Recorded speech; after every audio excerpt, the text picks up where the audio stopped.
This podcast may contain explicit language. You think there's a florist in there planning an assassination on the off chance that I might be stopping by? The American President is next.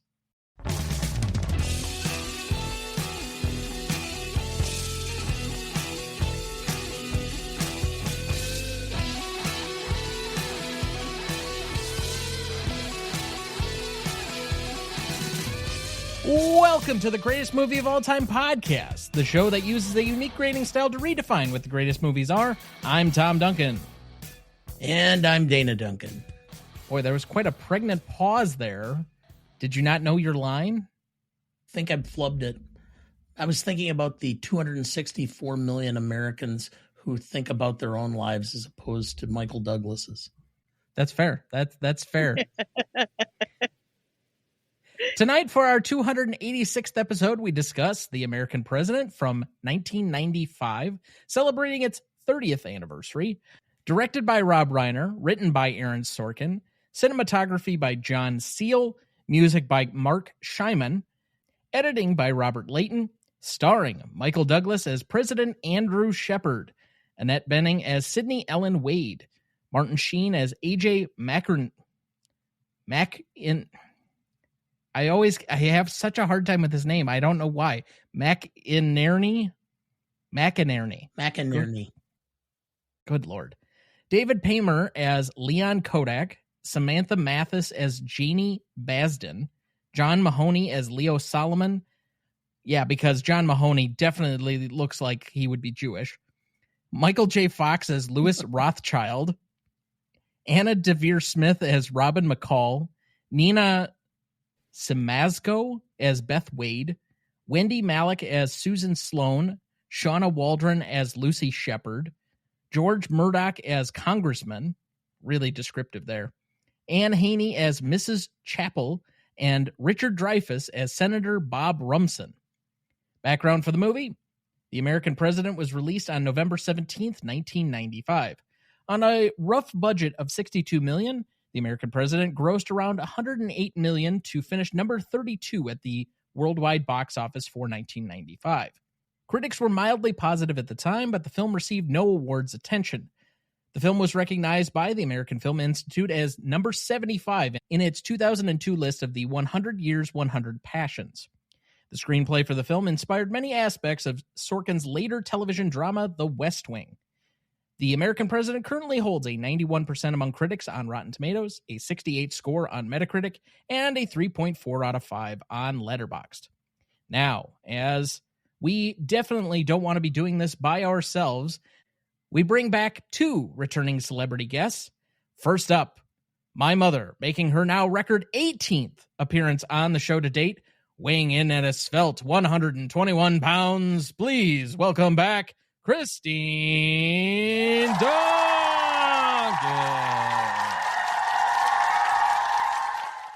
Hello. You still haven't corrected me on the 121 pounds? I'm not going to go there. I'm kind of glad that that's what you think. 119. I'm sorry I fudged it a little high there for you, but okay. Yeah, thanks. All right. We also welcome back our other returning celebrity guest, the managing editor and senior film critic for MovieArcher.com, which is now launching its new Archer Vision, making his fourth appearance on the show, the motion picture marvel of the Midway. Please welcome back Adam Free. I'm just going to keep coming back on the show because I love the way that introduction sounds. Thank you guys so much for having me back. It took me 4 visits to finally meet the brains of the operation. Chris, it's so nice to meet you. Thank you. Easily the best looking of the Duncan clan. And wow, from what fair. I've heard via podcast only, the most sensible. So I'm really looking forward to talking the American President. I feel a little bit like now that we're entering the holiday season, like maybe I've been invited over for the holidays. It's just me and the Duncans. So this is my favorite family north of the Illinois-Wisconsin border. So, thank you so much for having me. Anytime you want. To be fair, how many other families do you know north of the Illinois border? Well, the North Pole is north of the Illinois border, so we'll count Santa and his crew. There may be a few people in the greater Canada or Niagara Falls region, but maybe the Duncans have moved to the top of the list. We'll have to listen to the episode and find out. Yeah, not many people really volunteer or go out of their way to request being on an episode with the three of us. You have subjected yourself thusly tonight, and good luck.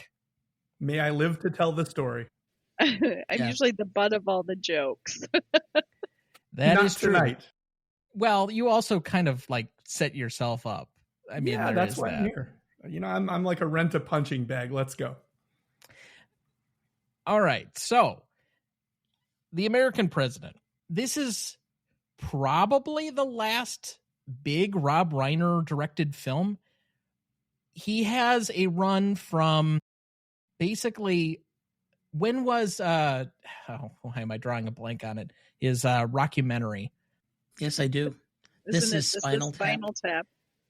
So basically, when was This is Spinal Tap? Is that 84? I'm trying to recall here. Somewhere in that. Yeah, somewhere in there. And then he did Stand By Me. So it's about a 11-year run where just about every one of the movies that he makes, we go from Stand By Me to Princess Bride to Harry Met Sally to Misery to A Few Good Men, with the exception of North, which we were just briefly discussing prior to turning on the mics.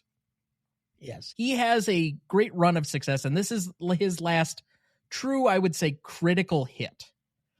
But at least for the modern director, he has covered childhood films, he's covered fantasy, he's covered rom-coms, he's covered thriller horror, if you could call it that. He's covered courtroom dramas. He's covered political movies. Is he the modern director with the most range? That's a great question, because I think that when you talk about modern directors, there's a couple of other names you want to throw out there, and they're really, really big dogs. And the first one I'm going to name is Spielberg, right?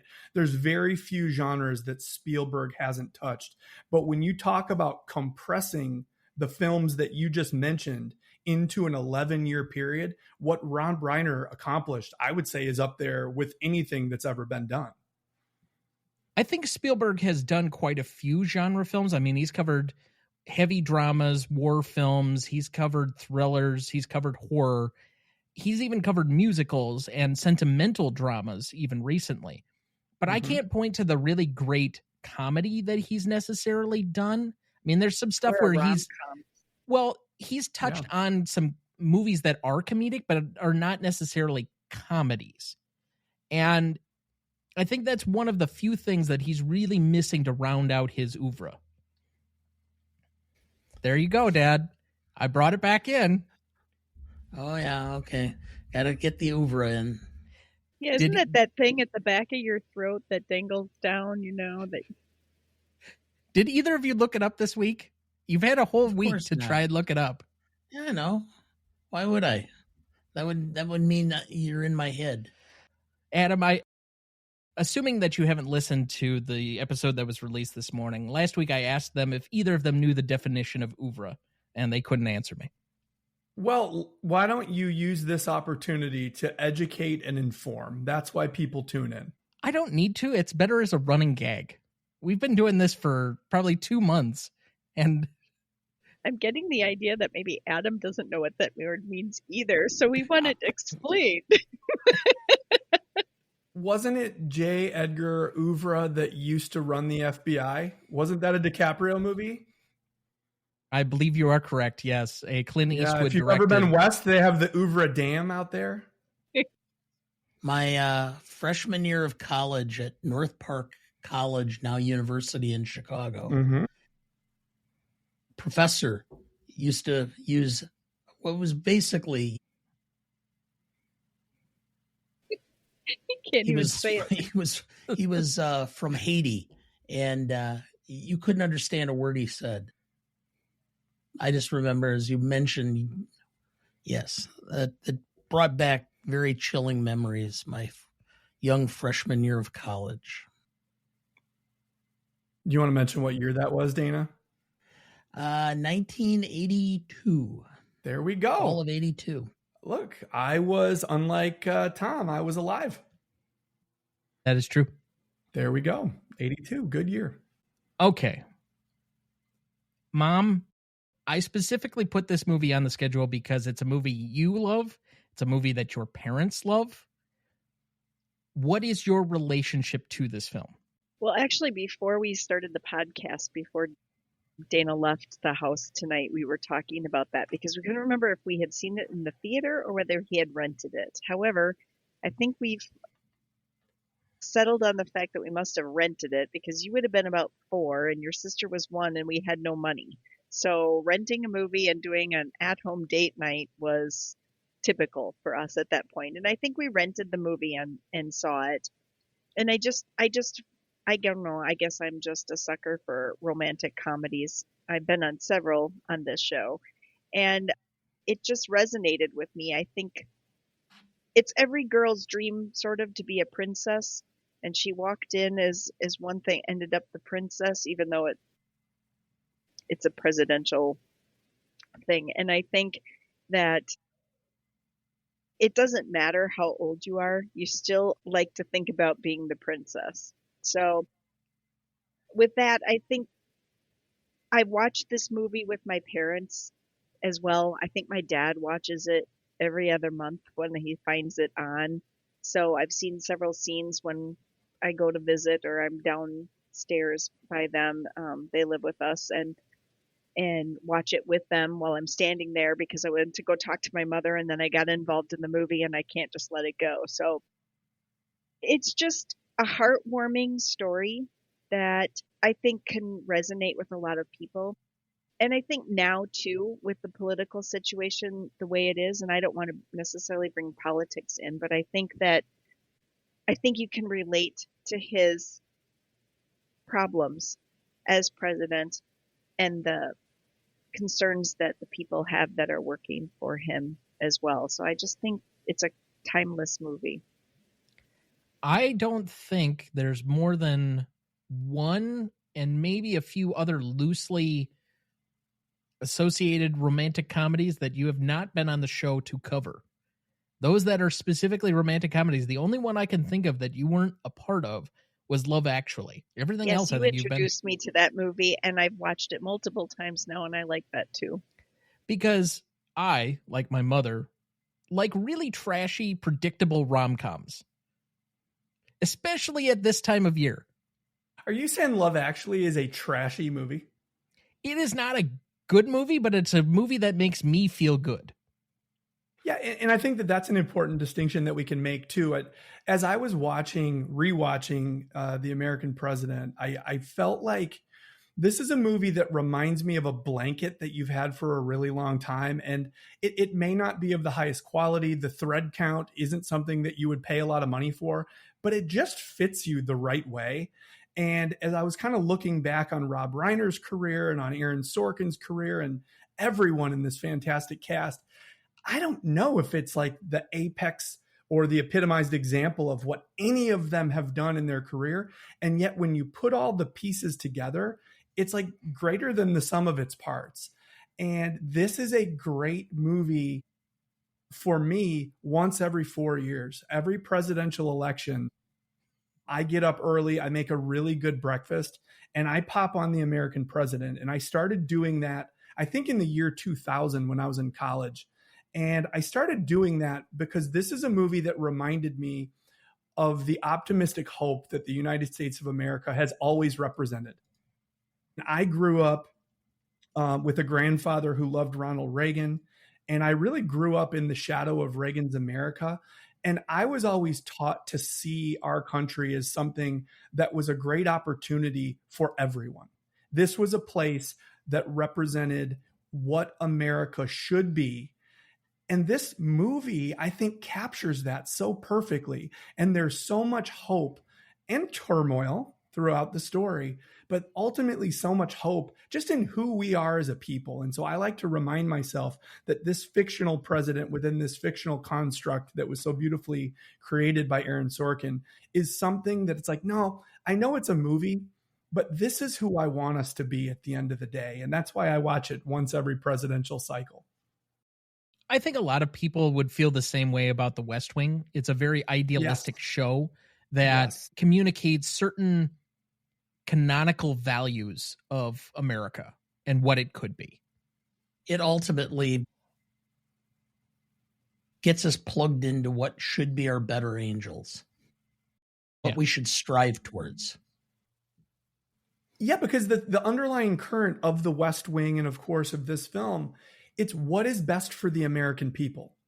And leadership has always best served others before it has served itself. And I think that's what the American president captures so perfectly, in my estimation. I think he embodies what we hope our president is like. Yeah, I think, again, very nicely said. Duncan's 3, Freed 0, but this is a solid scoreboard. My own relationship is not anything special on this particular movie. I remember my grandparents had a copy of this on VHS back in the 90s. And I want to say one of the weeks where it was like the middle of the summer and I was spending it in Forest Lake, Minnesota with them. This is the same like week that I also got introduced to James Bond. But this was one of the movies in the rotation where I popped it in because I had nothing better to do than sit and watch movies. Not that I'm complaining in any way about that. But I think I watched it then once, and I don't remember if I've returned to it since. It's a movie that I thought, yeah, that was decent, but nothing that really stuck with me, other than the fact that I knew it was a favorite of my mother's and my grandparents, for that matter. But the fact that you can identify this as something that's somewhat of like a cinematic family heirloom, that told you something right away. And the values with which you've been raised and the values that you live your life by today, for your mom to love the movie the way that she does, that instantly tells you maybe this is something that's worth my time. And even though you might have been too young when you saw it the first time, and I know I didn't get all the issues, and I certainly wasn't really attracted to the romance behind it. The first time I saw this movie, I was like, oh my God, it's Marty McFly. And he's in a movie wearing a suit. Where's the DeLorean? And I quickly realized that what pulled me in, it might have been the Michael J. Fox as a little kid, but what really pulled me in, I had never heard dialogue delivered this way. I don't think I had ever witnessed the impact of writing like Sorkin's. And I knew I was witnessing something special. And even though it was a film outside of a genre that I was naturally attracted to, I knew it was something that was opening a new door to me. And your teen years are quite formative when it comes to learning what you love cinematically or within literature. And this movie had a huge role in that for me.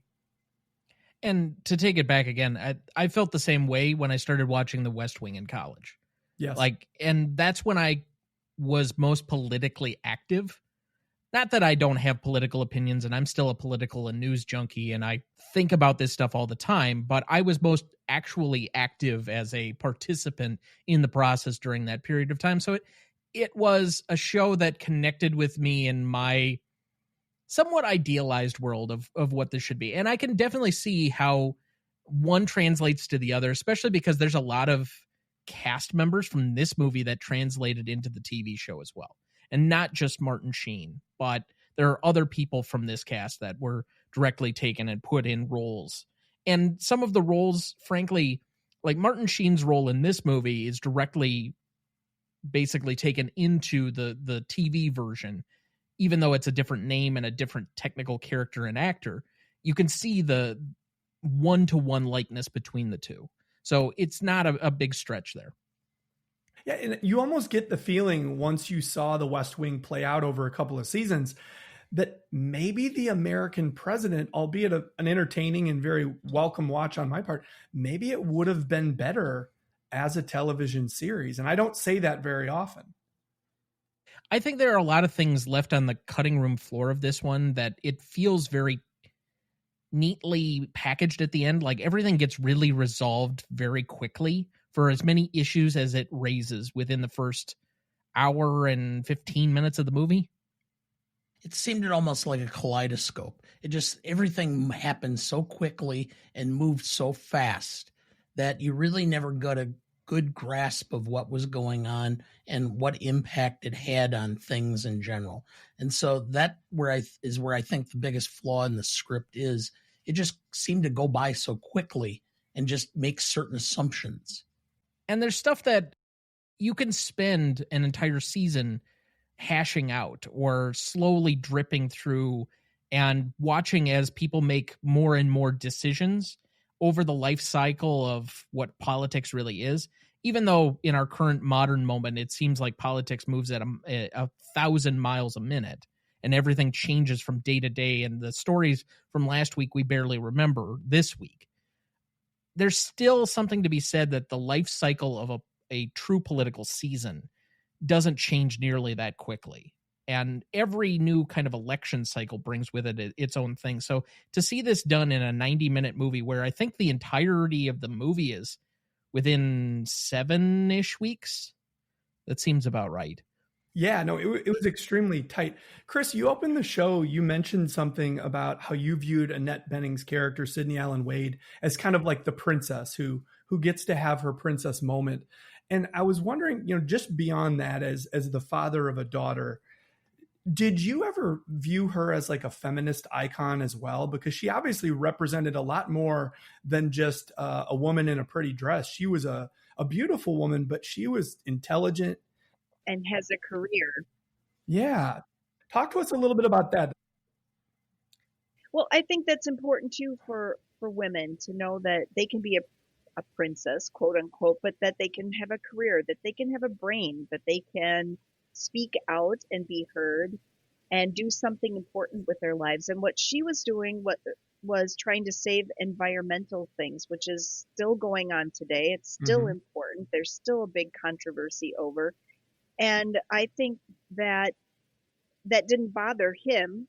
She didn't have to go necessarily to be a housewife or change who she was because of, their relationship, although that did cause some controversy.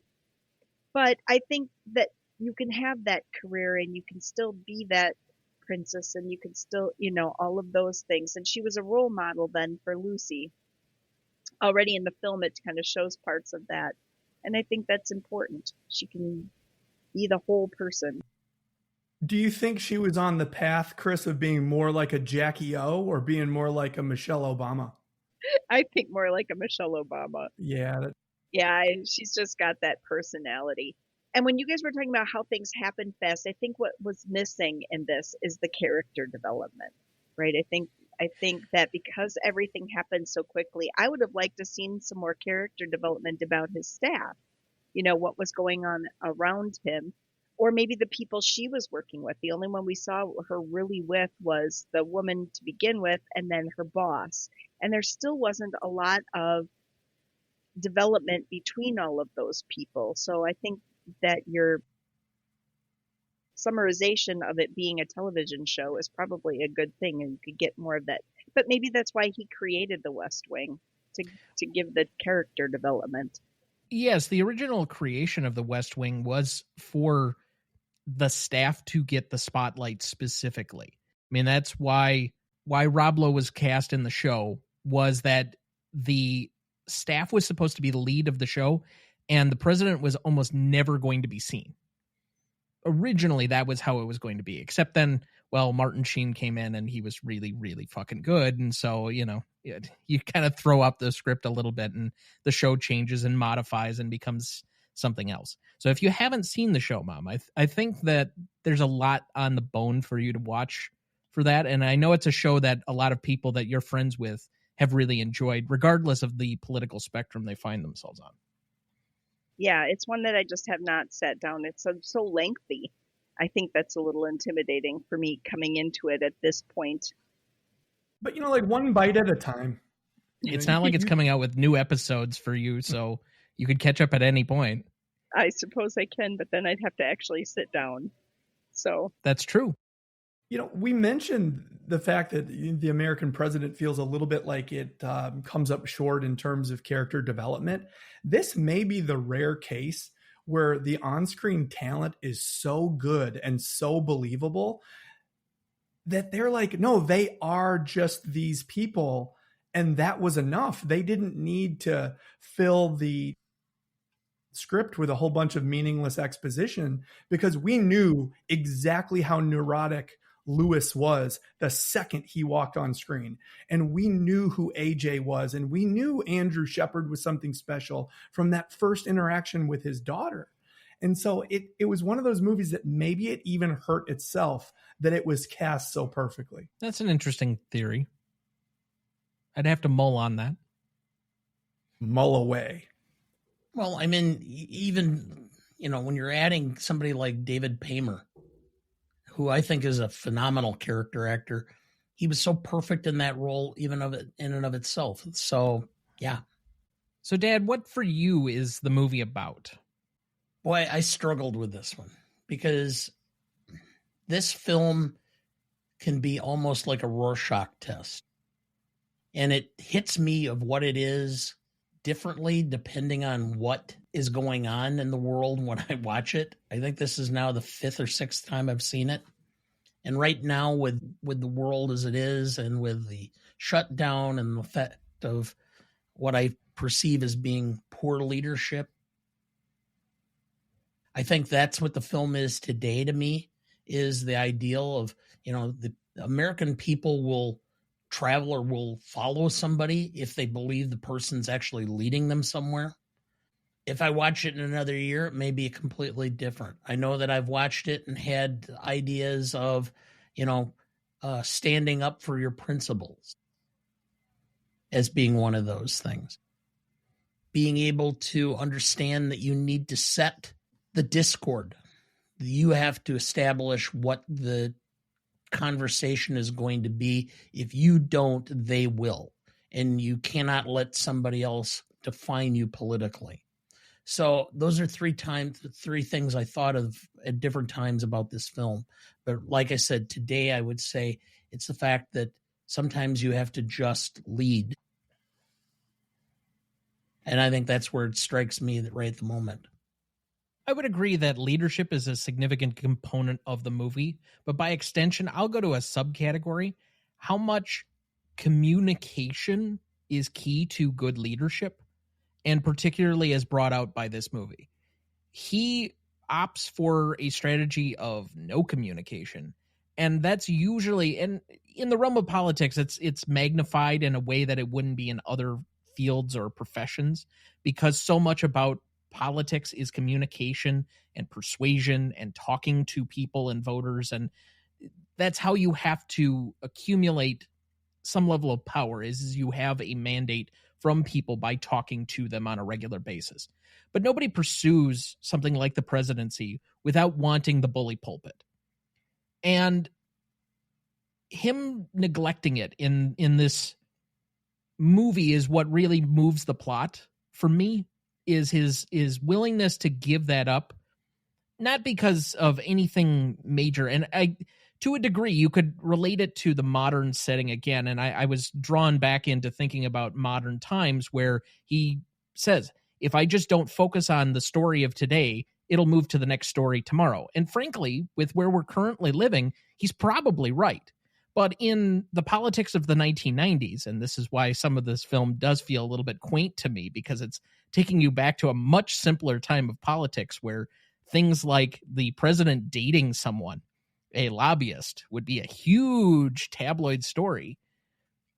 And his lack of communication with people about what his intentions are, when he's the most notable figure in the country, possibly the world, it's a dereliction of duty. Even just his desire to keep his private life private, I think was admirable, because he was not operating alone. He had a daughter and he was trying to shield her. And we don't get many young kids in the White House, and it hasn't happened since the Obama administration. And before that, it had been a while. And so I think that does have to change the way that a president would operate, even a fictional one. You brought up what this film means, and every time I watch it, I feel like the American president is this manifestation of what our nation's leadership should be at its best. And that's why I keep returning to it, because Andrew Shepard is vulnerable, he's sentimental, but ultimately he's decent. And that's not a political commentary. He is a decent man that, regardless of whatever point of view he may have on this issue or that, he is doing what he believes is in the best interest of everyone. And that's a level of decency that I find myself returning to. And this is like a movie that represents an idealism that our country used to be able to agree upon. And I feel like we are ships floating further and further away from each other in terms of what we can even mutually agree decency looks like. And that's not the case in this movie. And there's a little fracture, and then we grow back together. And the warm blanket of this film is that I so desperately want to return to that feeling. I want to look outside and I want to turn on the news, and I want to feel like we've always been a little different, but that doesn't mean that we're indecent toward one another. And we've lost that. And this movie helps remind me that it is possible, and we can get there again. So going back to what is this movie about? You guys have all talked about political things. The woman in me says that this is about a man who has a hole in his heart and finding the plug. I mean, this is basically as simple. He's missing something in his life. He sees something that would complete him, and he pursues that even with his whole career at stake, because it's more important for him personally to be whole. And so that's my take on what this film is about. Yes, I agree with all of you about all the political stuff, but at the heart of it, it's about a man who is missing his companion and finds somebody to fill that role and that hole in his heart. By that extension, Dad, do you have our plot summary ready for us? I do. President Andrew Shepard, Michael Douglas, is a widowed, popular U.S. president preparing for re-election. His life changes when he meets Sidney Ellen Wade, Annette Bening, a passionate environmental lobbyist. Their relationship quickly blossoms, but it also sparks political controversy as the media and his rival, Senator Bob Rumson, Richard Dreyfuss, question his judgment and character. As public pressure grows, Shepard must choose between protecting his political career or following his heart. With the help of his loyal Chief of Staff A.J. MacInerney, Martin Sheen, and advisor Lewis Rothschild, Michael J. Fox, he learns that true leadership means standing up for what's right, even when it's unpopular. Thank you, Dad. Did you know Robert Redford, whose Wildwood Productions co-produced the film, was originally cast in the lead role, but was replaced with Michael Douglas after a falling out with Rob Reiner. He did, however, remain on board as a producer of the film.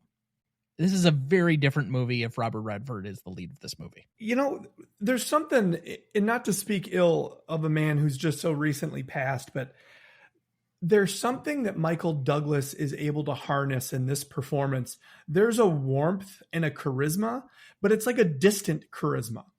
Robert Redford is almost too slick and too stunning and too beautiful to pull off what I think Michael Douglas did here. So nothing against Redford, but I do think Douglas was the better man for the job.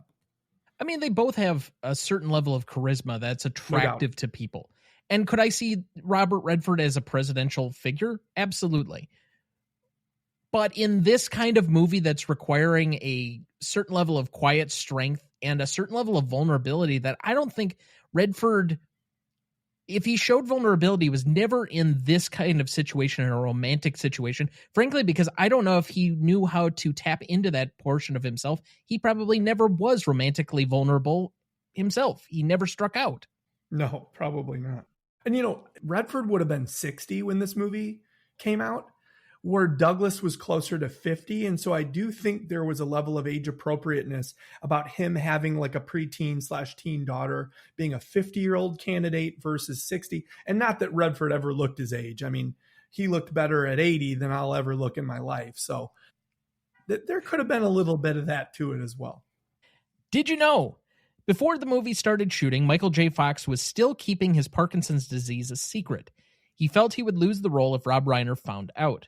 During a basic and routine fitness screening, Fox was terrified that clinicians would detect the periodic shaking in his left hand, and eventually connected to Parkinson's. Fortunately for Fox, he took his medication in time to quell the shaking, and the test amounted to nothing more than checking his heart rate and blood pressure. That's got to be somewhat terrifying, and especially at a young age as he was at this point in time. And, I think Michael J. Fox is a hero to me for a lot of different reasons, but I think one of the most important things he's ever done is he has shown the world that you can continue to live your life regardless of what it is that you're facing medically. And the confidence and the strength that I think that he's put forward. And it was a huge wave of sympathy that flowed his way in the 90s when he made that diagnosis public, but he just kept going. And I think, as a little kid, I loved Marty McFly. But as an adult, I think I have even greater respect for the way that he has lived his life in the service of others in the wake of that tragic diagnosis. And so the most respect I could possibly give to an actor. And I'm very, very, very much looking forward to his guest appearance on Shrinking this season, which I think is supposed to be coming out this coming January, just to see him in the arena again. And probably in a way, I don't know if he's playing himself, if he's just playing another person, but obviously Harrison Ford's character is dealing with that diagnosis similarly in the show. To have that connection between the two and possibly promoting a larger understanding of the disease, I'm very much looking forward to seeing what kind of care and attention they give that. The crazy thing is when you think about, and I don't want to bring the tone of the show down because we're talking about the American president, but, there was an entire generation of people who only thought of Lou Gehrig as a baseball player. And generations today who have heard his name have only heard of it in the wake of ALS. And now for Michael J. Fox to represent to us movie lovers what he does 50 years from now, I believe he's going to be remembered very differently. And Back to the Future is going to be around forever. But hopefully Parkinson's won't be. And maybe it will be his work and the donations that his foundation has spearheaded that could put an end to this horrible thing. And so maybe one day he'll become a hero to families for a totally different reason. And wouldn't that be amazing if we're all around to see it happen? Certainly. Did you know the telephone number President Shepard gives Sidney to call him back, 456-1414, is in fact the number to the White House if you also dial the area code 202. Wow. Can we pause the show? I got to make a call. I have some thoughts. I think you'll go through the switchboard, but still. Did you know one of the few rare PG-13 movies allowed to keep its PG-13 rating despite the use of the word fuck 3 times, all within 15 minutes of each other, but none used in a sexual content or context, I guess is the word. Yeah. Over billiards. Yeah. Did you know? Prior to Aaron Sorkin joining the project, early versions of the script depicted President Andrew Shepard as a military veteran and former special ops agent. Rob Reiner discussed the lead role with Bruce Willis and Steven Seagal before Sorkin's rewrites transitioned Shepard to a more academic character. Did you say Steven Seagal? I did. Oh my God. Steven Seagal in The American President. I'm going to run through the rose garden. I haven't thought about him in forever. Keep it that way. Oh my goodness. He is such a caricature at this point. Yeah. Wow. Did you know Michael Douglas in real life is actually distantly related to several U.S. presidents? Through their common English Baldwin ancestry, he is related to Richard Nixon, both of the Bushes, and Barack Obama. How would you like to be that 23andMe guy who's like looking through that data and you're like, no, there's another one. You're never going to believe this. You'll be, Hal, come over here to my bay. Look at this. Well, who's the professor from that one show that does like the ancestry? Is it Henry Louis Gates? Yes. Yes. Yeah. What's that show? Finding. Yeah, I don't remember what it was. I mean, I remember the one episode where Edward Norton got told he was like related to Pocahontas or something. Wow. But yeah, I mean, I know Michael Douglas is now retired from acting, but that would be an interesting episode. What's it called? Finding Our Roots. Finding Our Roots. Did you know? The dialogue refers explicitly at one point to the films of Frank Capra. Capra's grandson, Frank Capra III, was the first assistant director on the film. I can see a bit of Mr. Smith in here. And finally, did you know? Aaron Sorkin's first draft of the film was 385 pages long, which he delivered to the studio in a shopping bag. In contrast, a typical film script has approximately 120 pages. Ooh, good cuts. But it might have made it more than an hour and a half. Yeah, just read faster. Anyway, that looks like a good spot for our first break. We'll be right back.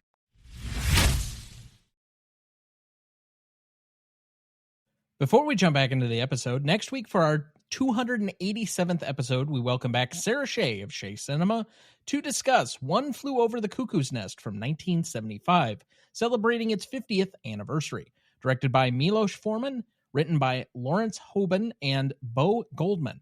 Cinematography by Haskell Wexler with Bill Butler and William Fraker. Music by Jack Nitschke. Editing by Richard Chu, Lindsay Klingman, and Sheldon Kahn. Starring Jack Nicholson, Louise Fletcher, and William Redfield. You won't want to miss that one, so watch ahead of the show by searching the Real Good app to find where it's streaming for you. That's REELGOOD.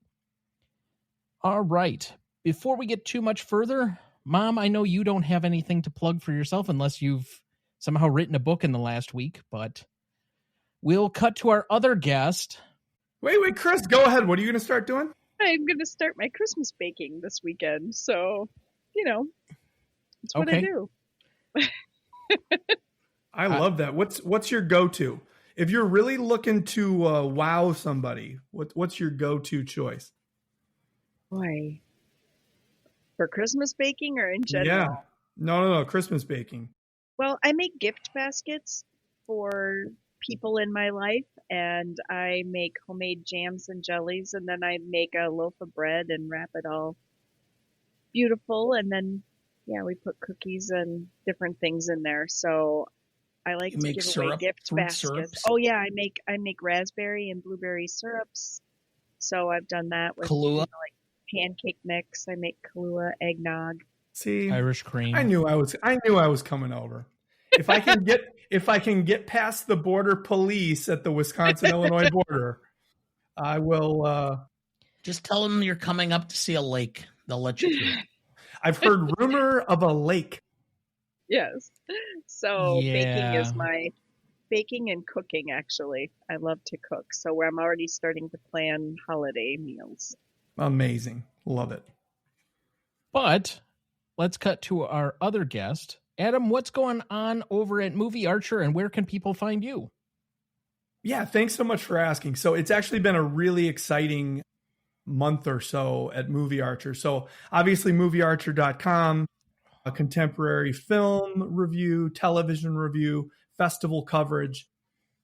As you mentioned earlier, the Archer Vision side of things is now the visual arm of moviearcher.com. And I'm very excited to promote the newly launched Movie Archer Podcast Network.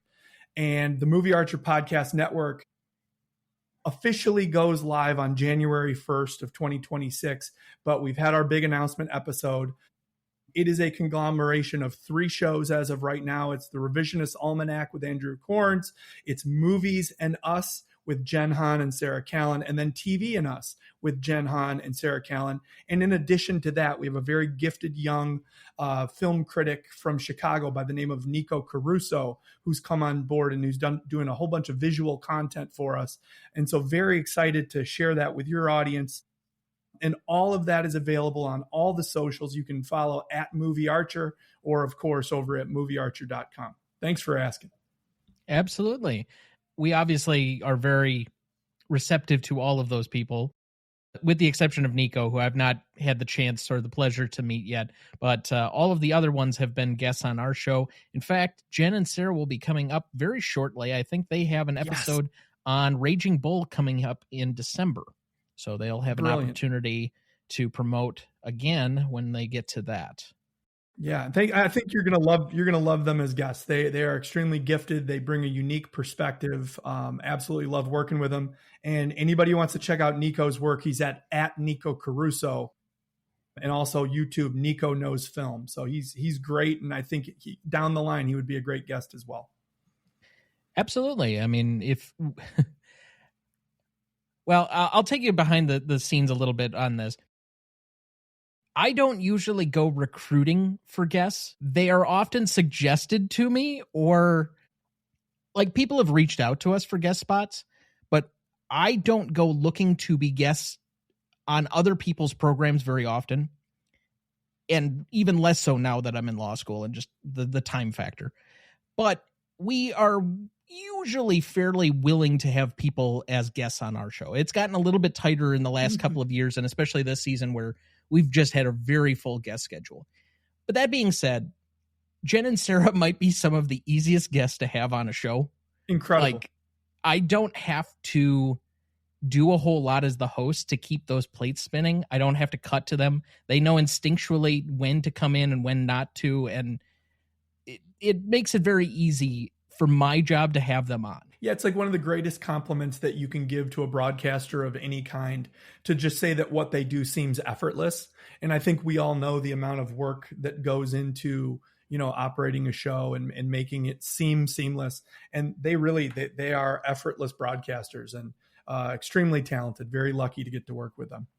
Yes, absolutely. And thankfully we were able to be on their show a few months back, and the dynamic that those two have is just incredible. So yeah. I'm glad that they're getting some more opportunities to be seen by a larger audience and getting some more recognition for how good that they are in the space. In addition to the other person who shall remain nameless, that he knows who he is and he knows what he's done and how good he is, even if I won't say his name. He'll be like Voldemort. I'll say it, but I was just going to say, I'll say it, Voldemort, but that's okay. Yeah. So, but all right. Moving on, we have a bit of housekeeping here for this evening. Few different things to talk about. First off, we would like to welcome some new listeners from a few new countries. So to this point, we've had 130 different countries and or territories that we've been heard in. But I want to add 3 more tonight. We have the country of El Salvador. Had our first listener from there. So welcome to the show. We've had our first listeners from Ethiopia. So welcome to you as well. Slowly rounding out the Central America and African countries. And then on that same note, our first listeners from Madagascar. No. Yeah. Incredible. Wow. So, this is a global program. Yep. We're up to 133 different countries or territories now as of those 3 that we have been heard in. And as I said very early on in the show, I know that, especially with Dad getting a little bit older, he had said at one time that he wanted to visit every country in the world, and that's just probably not physically going to be possible, nor economically possible, but he can have been heard in every country on Earth. So that is my goal. By the time the show ends, and by the time he is no longer able to do it in whatever capacity, and I don't anticipate that. Now. Yeah. Whenever. I've been in 42 countries, and El Salvador is the only Central American country I've not been in. But your voice has now been heard there. Yes. So that takes care of the welcoming countries. So again, welcome to El Salvador, Ethiopia, and Madagascar, and our listeners from there. Now, moving into our next point of order. Based on the movie that we are discussing tonight, I'm going to bring up this month's edition of the GMOAT Hall of Fame. We ended up missing last month because even though I had a couple of people, it just didn't fit in with our regular schedule. But I have 7 different nominees, including a dual nominee tonight.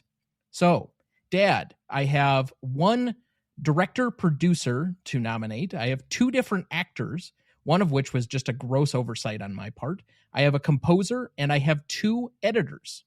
What would you like to start with? Oh, let's start with a composer. All right. Give them their due. This will be somewhat signaling of where I'm going to go with a couple of the nominations tonight, but this is our composer from the evening. He has been recognized here when we have covered When Harry Met Sally, Misery, A Few Good Men, Sleepless in Seattle, and now The American President. I give you Mark Scheiman. Any objection? No. None here either. Any thoughts or additional thoughts from either of our guests on his inclusion in our Hall of Fame? No, I think I've seen most of those movies, and the music is always good. So, yeah, and you just mentioned such a diverse cast of films. His ability to not just play to type within a genre, I think, is as difficult as it would be for Rob Reiner as a director. So, you know what? Put him in there. All right. So Mark Scheinman now becomes, I believe, and scrolling here, our fifth composer to make the list after, of course, John Williams, Dmitri Tiomkin, Bernard Herrmann, and Franz Waxman. All right. Good list. So where shall we go next on our board of nominees?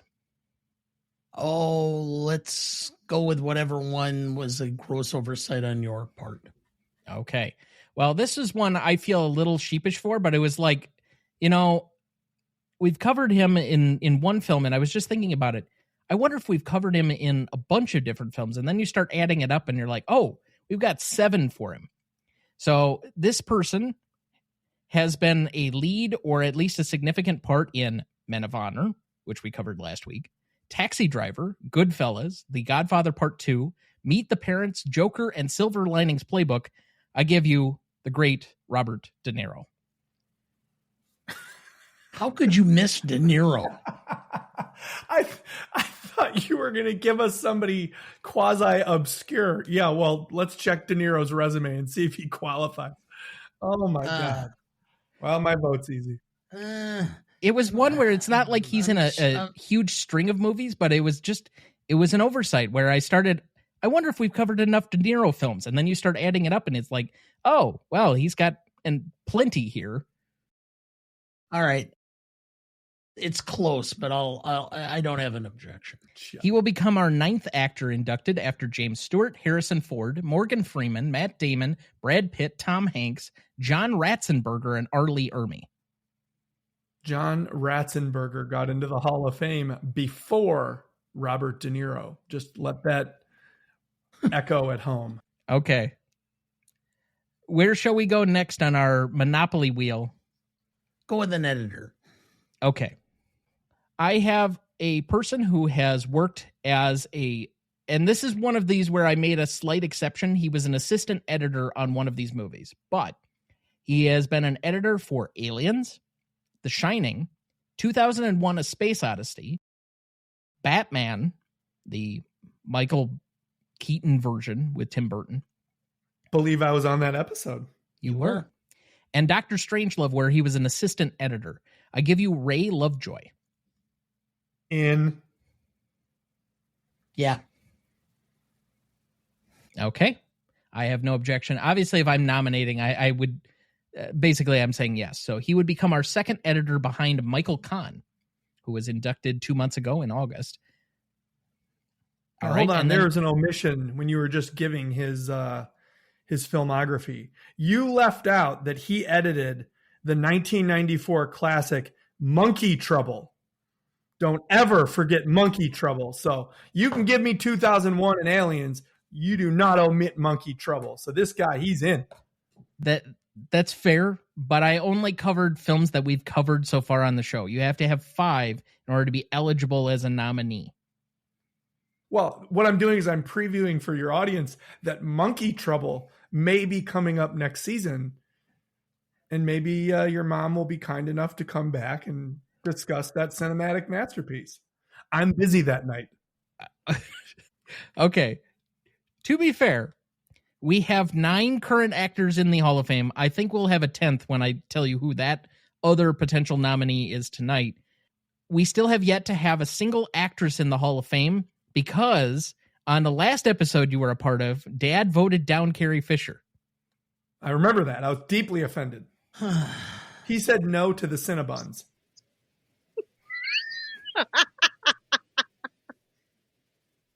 That's why it took me so long to come back. My feelings were hurt. All right. I will give you our other editor nominee tonight. This is a man who has edited Bull Durham, When Harry Met Sally, Misery, A Few Good Men, and The American President. I give you Robert Layton. Yeah. And all right.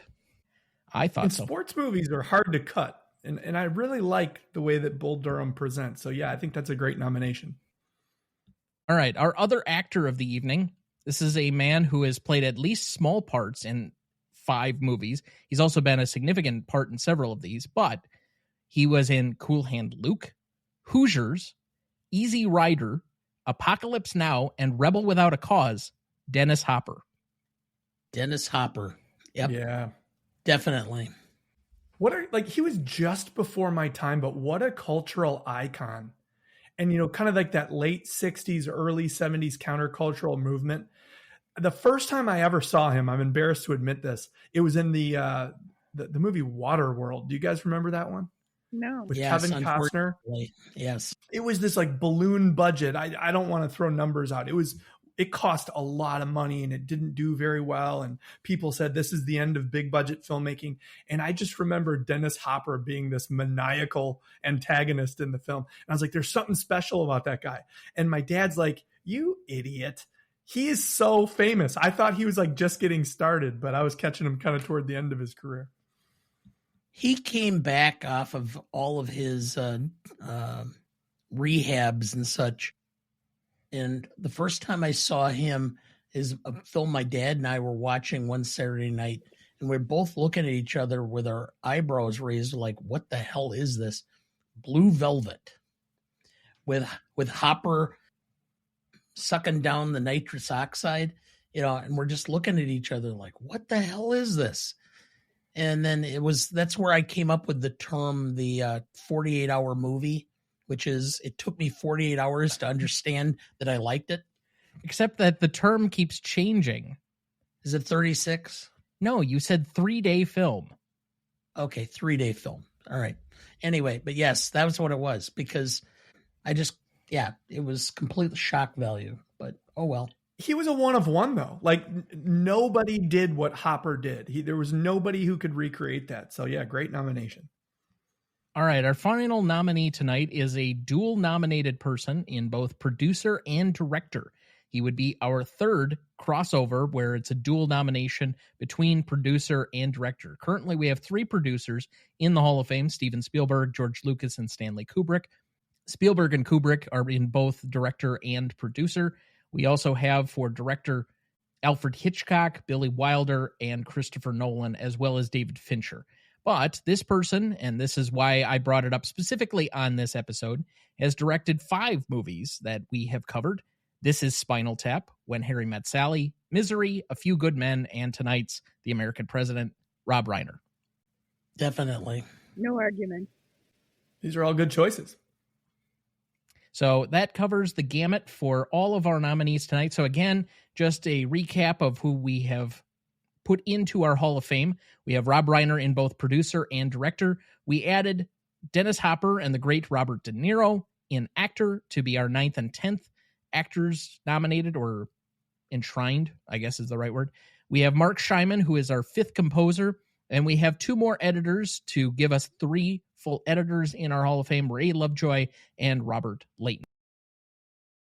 Don't we have a missing producer? He produced this film. He also produced Ordinary People, and he produced All the President's Men. That's still not 5, Robert though, Redford.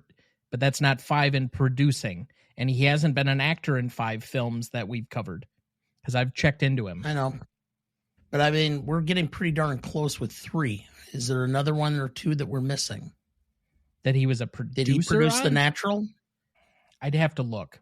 It may be one that we bring up next month then.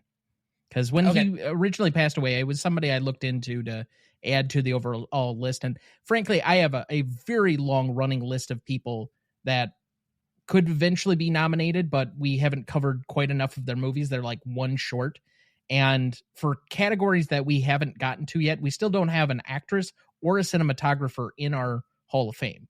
We have a couple of cinematographers that are like one short. We will have a cinematographer early next year when we cover a very particular movie, but like even Roger Deakins, as great as he is, and he's covered several, he's only had 3 so far movies that we've covered. We are covering at least one more of his next year, but we still have to get one or two more before we get him even over the line, let alone like Gordon Willis, which we've only covered 3, Greg Tolan, we've covered only 3, Janusz Kaminski, we've only covered 2 of his. So, these are people with some name recognition, but we just haven't covered enough of their movies because while we've covered certain directors a lot, we haven't necessarily covered certain directors that worked exclusively with one cinematographer very much. Okay. So, all right. And Dana has a problem with Carrie Fisher, so that. Wow. I'll have to. She's one of only 2 people to have been voted down for nomination in the Hall of Fame, along with Mr. Weinstein. Well, come on.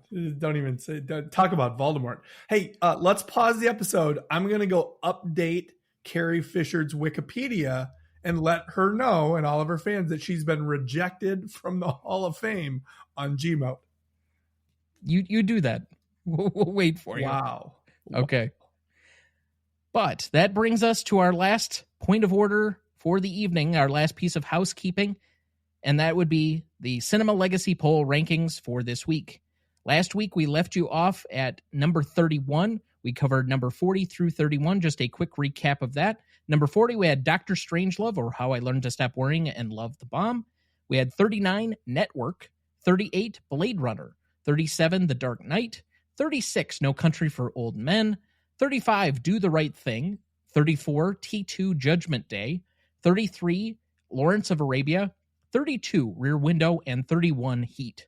Now, this is the first time, instead of giving you a full list of 10 revealed on the show, we are cutting it down to 5.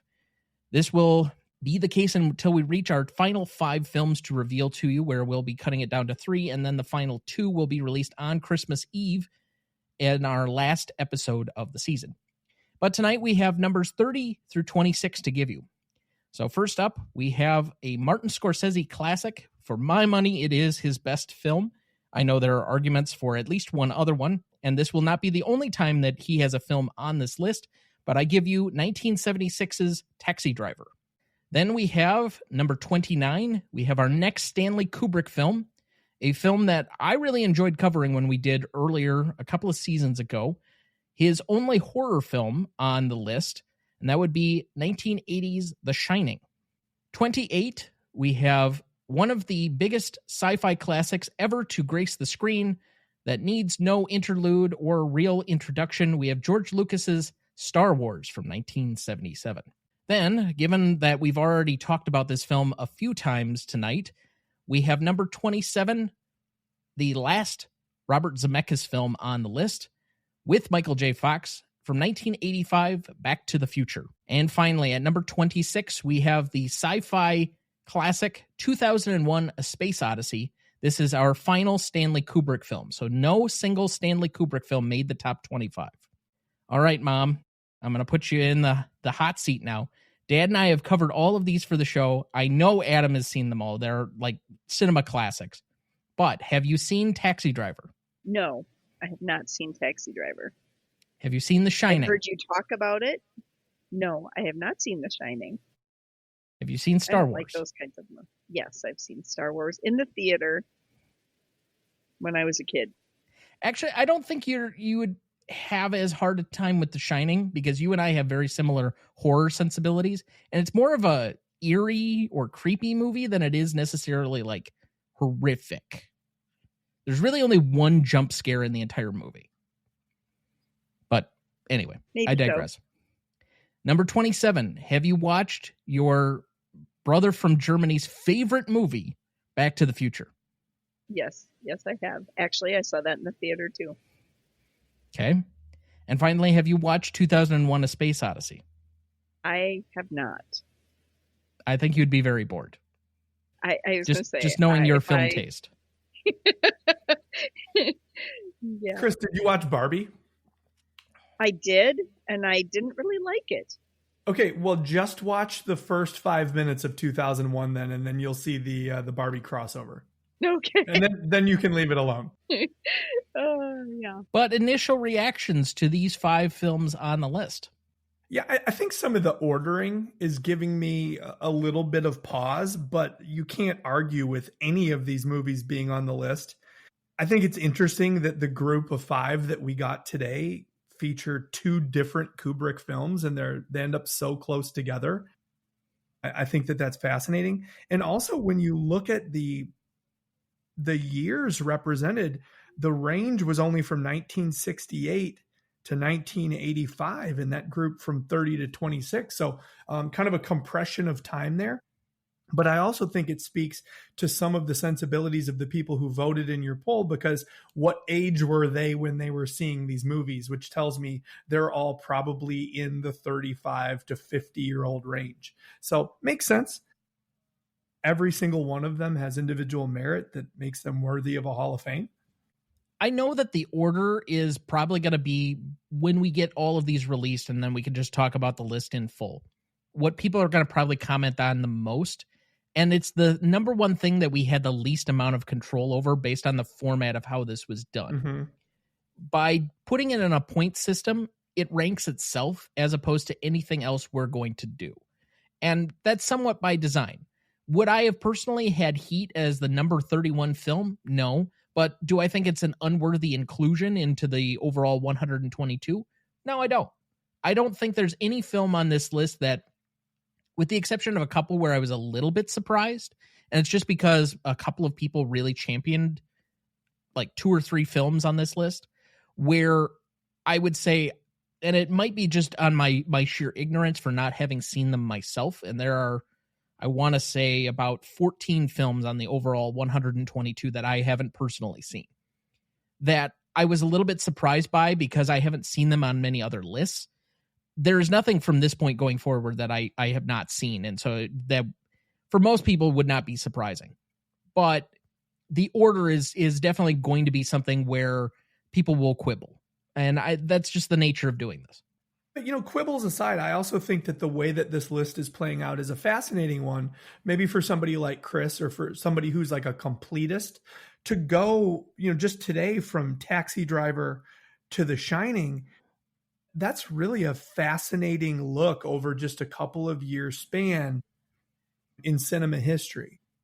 And you're going from a Scorsese to a Kubrick, and then from there to a Star Wars. And so I do think that the order that you have laid out today would almost be like an interesting syllabus in a film class, that these films have very little crossover with one another, but thematically they're pretty fascinating. So I think there's something to be valued in the way that this worked out numerically as well. And while I think we've had a good representation of international cinema, particularly on the back half of the list, there is a part of me that wonders, and you mentioned kind of a cinema class. This is probably from about 40 and up the best American cinema has had to offer, with the exception of one lone international film that we have still waiting on this list.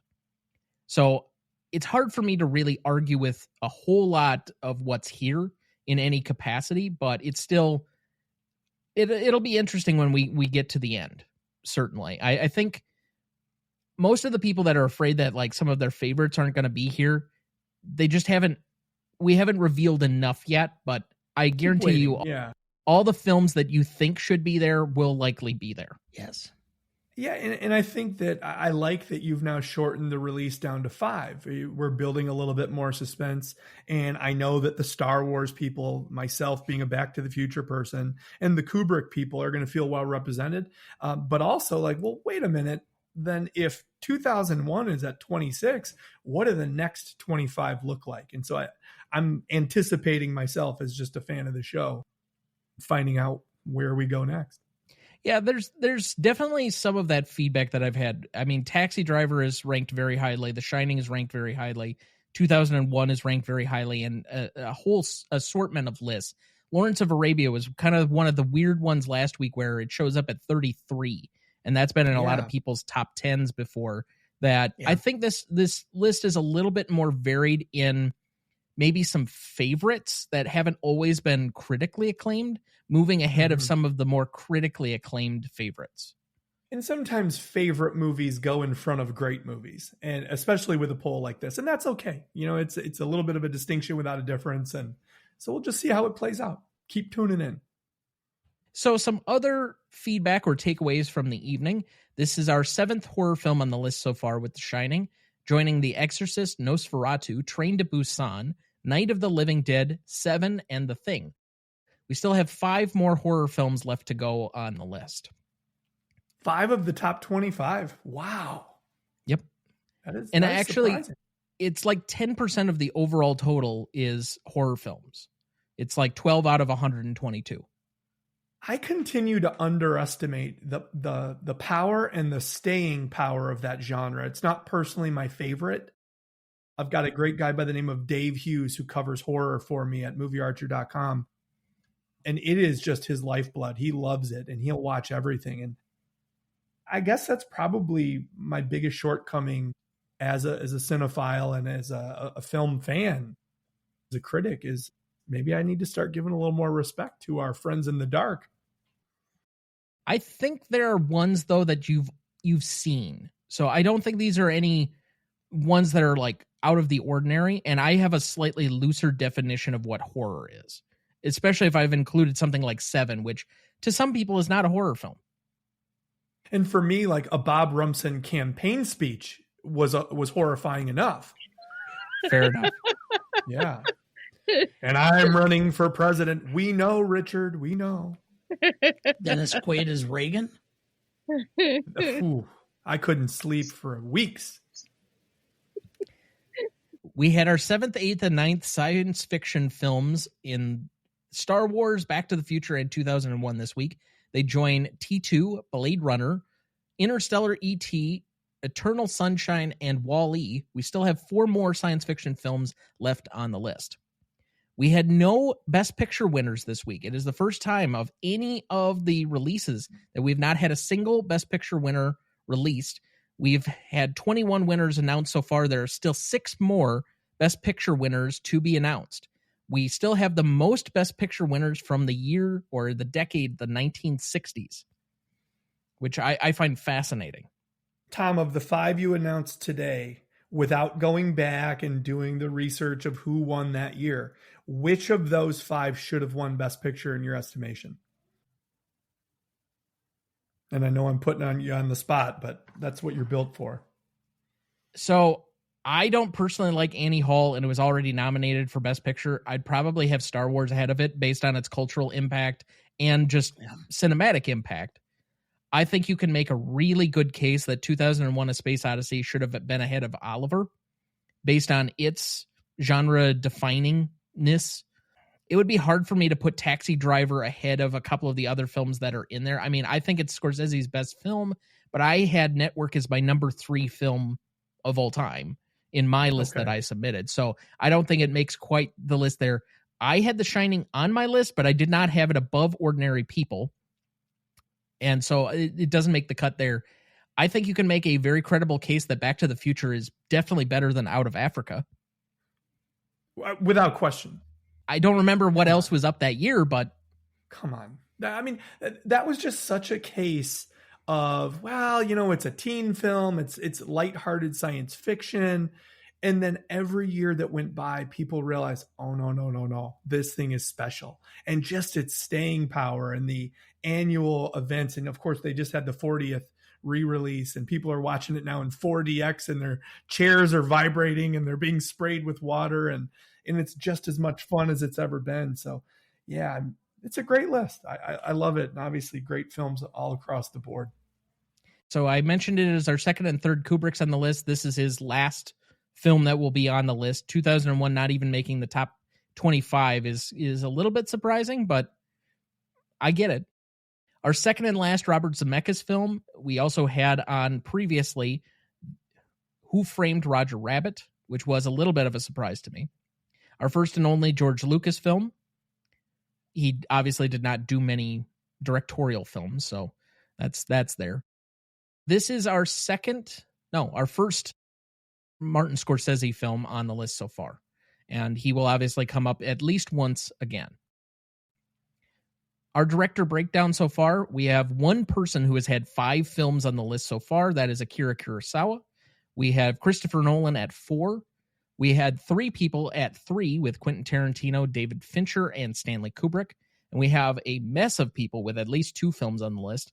William Wyler, Robert Wise, John Huston, Paul Thomas Anderson, Peter Jackson, Damien Chazelle, Steven Spielberg, James Cameron, Alfred Hitchcock, the Coen brothers, Sidney Lumet, David Lean, and Robert Zemeckis. Decade breakdown to this point, we have 4 films from the 1920s, 5 from the 1930s, 7 from the 1940s, 8 from the 50s, 10 from the 60s, 13 from the 70s, which is slowly starting to catch up now to the 1990s, which has 16. It is the only decade in where we've had 1 film from each year in that particular decade. We got very close with the 1960s, but I think we're missing 1 year where we didn't have one. I think it's 1969. We do not have a single film from that year. We have 12 films from the 80s. As I mentioned, 16 from the 90s. 12 films from the 2000s, 9 from the 2010s, and we've already covered the 1 film that we have from the 2020s, and that was Oppenheimer. So, any final thoughts before we move on for the evening? Keep them coming. All right. Next week, we will be bringing you numbers 25 through 21. And Sarah Shea will be on for us for reactions from those. All right. We left off at Best Performance. Dad, who did you have down? I actually had Annette Bening. I thought she had to convey both a sense of vulnerability, but yet professionalism through her character, that she had a much more difficult palette of emotions she had to convey through the film. Whereas Michael Douglas could just kind of be more or less suave and charming. I have her as my most charismatic, and I think there's a very good argument in this that she actually has the largest arc of anybody in the film. She goes from being kind of this up-and-coming lobbyist or political operative to then being sitting in a room with the chief of staff, to getting this meet cute where she's just completely on her back foot, ditzy, completely nervous in front of somebody with obviously the title and the power and the prowess, to then eventually, by the time we get past the state dinner where she's kind of this fish out of water scenario, when she comes over to try and end the relationship and then eventually puts him on his back foot, so now he's nervous around her, to the growth that she eventually has when she tries to break up with him, and then by the end of the film where she just wants to be together. I think she has probably the largest and most complete arc of all the different things that she has to cover during this course of the film, and she's intoxicating to watch go through all of these different transformations. Yeah, I got to agree with you. Dana, you stole my pick, but that means you made a good one. I also had Annette Bening, and it's because I think, as Tom just said, she might be the most dynamic character within the film. And if you think about her as like the film's heartbeat, she is the driving force of everything that happens on a romantic level.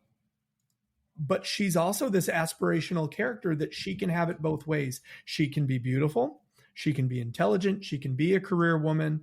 She can be alluring when she needs to be. And there's that memorable scene where she's in the dress shirt in the bedroom. So I just think that she's everything that this movie needed to counterpunch the allure of Michael Douglas. And so she was perfectly cast. Love her performance. So I'm going Annette Bening. And I have Michael Douglas because I just think he's so believable in his role here, both the serious side of being the president and also as a man and as a father. And I think that he transitions from all of those roles very fluidly. And I thought he did a fantastic job. So that's why I chose him. I also went with him because I think in this particular movie, he's combining two classic traits. One, the quiet strength and leadership of a Gary Cooper with the quippiness of a Cary Grant. Okay. So we got a 2-2 tie. He's got he has to be both leaderly and look the part of being the president, not just from like a personal handsomeness, but be somewhat regal and in charge and feel like he assumes the position that he belongs in that spot. But he's also got to be very funny in this movie. the way he carries himself just seems presidential. I think a lot of this movie is defined by his ability to be somewhat sarcastic and deliver these offhanded lines like at the flower shop and such. You know, that's just some of the humor that keeps the movie going. Even if it's written down, it's still stuff that produces those light, fluffy moments that, despite all the heaviness of the politics and whatever else, are the things that keep this movie rewatchable. You know, he's sarcastic, but almost warmly so. He doesn't do anything to drive anyone away. He has that character magnetism that a character like that needs to have. And I don't think we mentioned this. And Chris, I know you said you rented this movie the first time you saw it. I did not see it in the theater, but I remember the poster. Isn't this one of the greatest movie posters, with the two of them in their embrace on the dance floor, and you've got the image of the White House? It's just a beautiful poster, and I think it just really captures the essence of what this movie wants to be. And the two characters that we just mentioned, whether we're going with Bening or Douglas, they kind of are the driving force of this movie. And so, I don't know, hard to argue with either choice. Best secondary performances, I have Rob Reiner here. It's hard to argue with anybody that goes maybe the writing or maybe a secondary actor. I think there are a lot of great choices. Again, we've highlighted the cast, but you also have to get good acting lead performances. And there's nothing stylistically that I could say that this is a Rob Reiner movie from the way it looks, but he seems to always get very good lead performances and good overall rounded cast performances from each one of his movies. And so because of that, and again, bringing in and incorporating an Aaron Sorkin script, not something that every director can do, getting good performances out of this and making it a fun, engaging movie, he has somewhat of a superpower, at least during this 11, 12-year run, for doing that, and I have to give him credit here. Yeah, it was almost like we were living inside nostalgia as he went on that run of movies. My secondary performance, because I took the term performance literally, I went with Michael J. Fox as Lewis. And it's just enough of a supporting role that it's funny, it's serious, he's neurotic, he's micro-focused, but he is immensely dedicated to the office that he serves. And I feel like a great presidency needs to be surrounded by people like Lewis.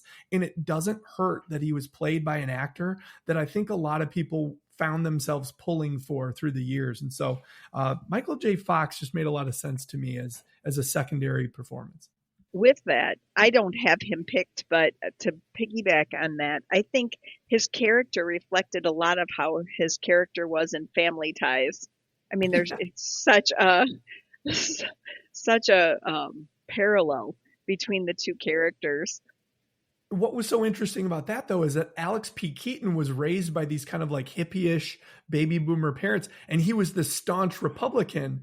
And now Lewis, he's definitely playing the other side of the aisle, but he does both so well. I actually had Adam Sorkin as my secondary performance. I just think his writing is so astounding, and the variety and the characters that he brings forward, and then all these lines. I don't think that I have been on one of these podcasts where we have looked at best lines where there have been this many. There were so many throughout the whole show. I wish I had just written them down as they were said, but it was almost every other minute there was something that was poignant or something that was funny. And there's just such a broad range, and it just draws you in, and you can cry one minute and laugh the next. And I just thought with that range, I just thought he deserved recognition. Yeah, Aaron Sorkin was great. And it wasn't like a sitcom where it was like a setup with a punchline. It didn't follow that formula. It was a lot of like point counterpoint. And then like we've gone back and forth. It was almost like a volley in tennis. And it built to this conversational crescendo between these characters who we were getting to know. And just great point. Yeah, it's beautifully written film. I haven't always thought some of his plot work is always the greatest, but his dialogue is almost second to none in the modern era. He just has such a gravitas for writing how we wish we sounded like in an intelligence that doesn't also make you feel alienated. Like each of the characters talks in this dialectic that's elevated but not alienating. He has a knack for dialogue where the pace starts out point, point, point, point, point, point, point, point, point, point, point. And when he hits, there's a stride that all of a sudden it gets very fast. And that's when he strikes the chord that he wants you to know. And the pacing and the timing of the dialogue, I think, is what his superpower is as a writer. It's almost musical. And Dana, you did a really nice job of illustrating that there's like this cadence to it that you almost get in this rhythm of the conversation, but what you can't predict are the notes that are played. And to Chris's point, there are some incredible one-liners that I know we're going to get to on this episode that I don't think anybody writes like that anymore.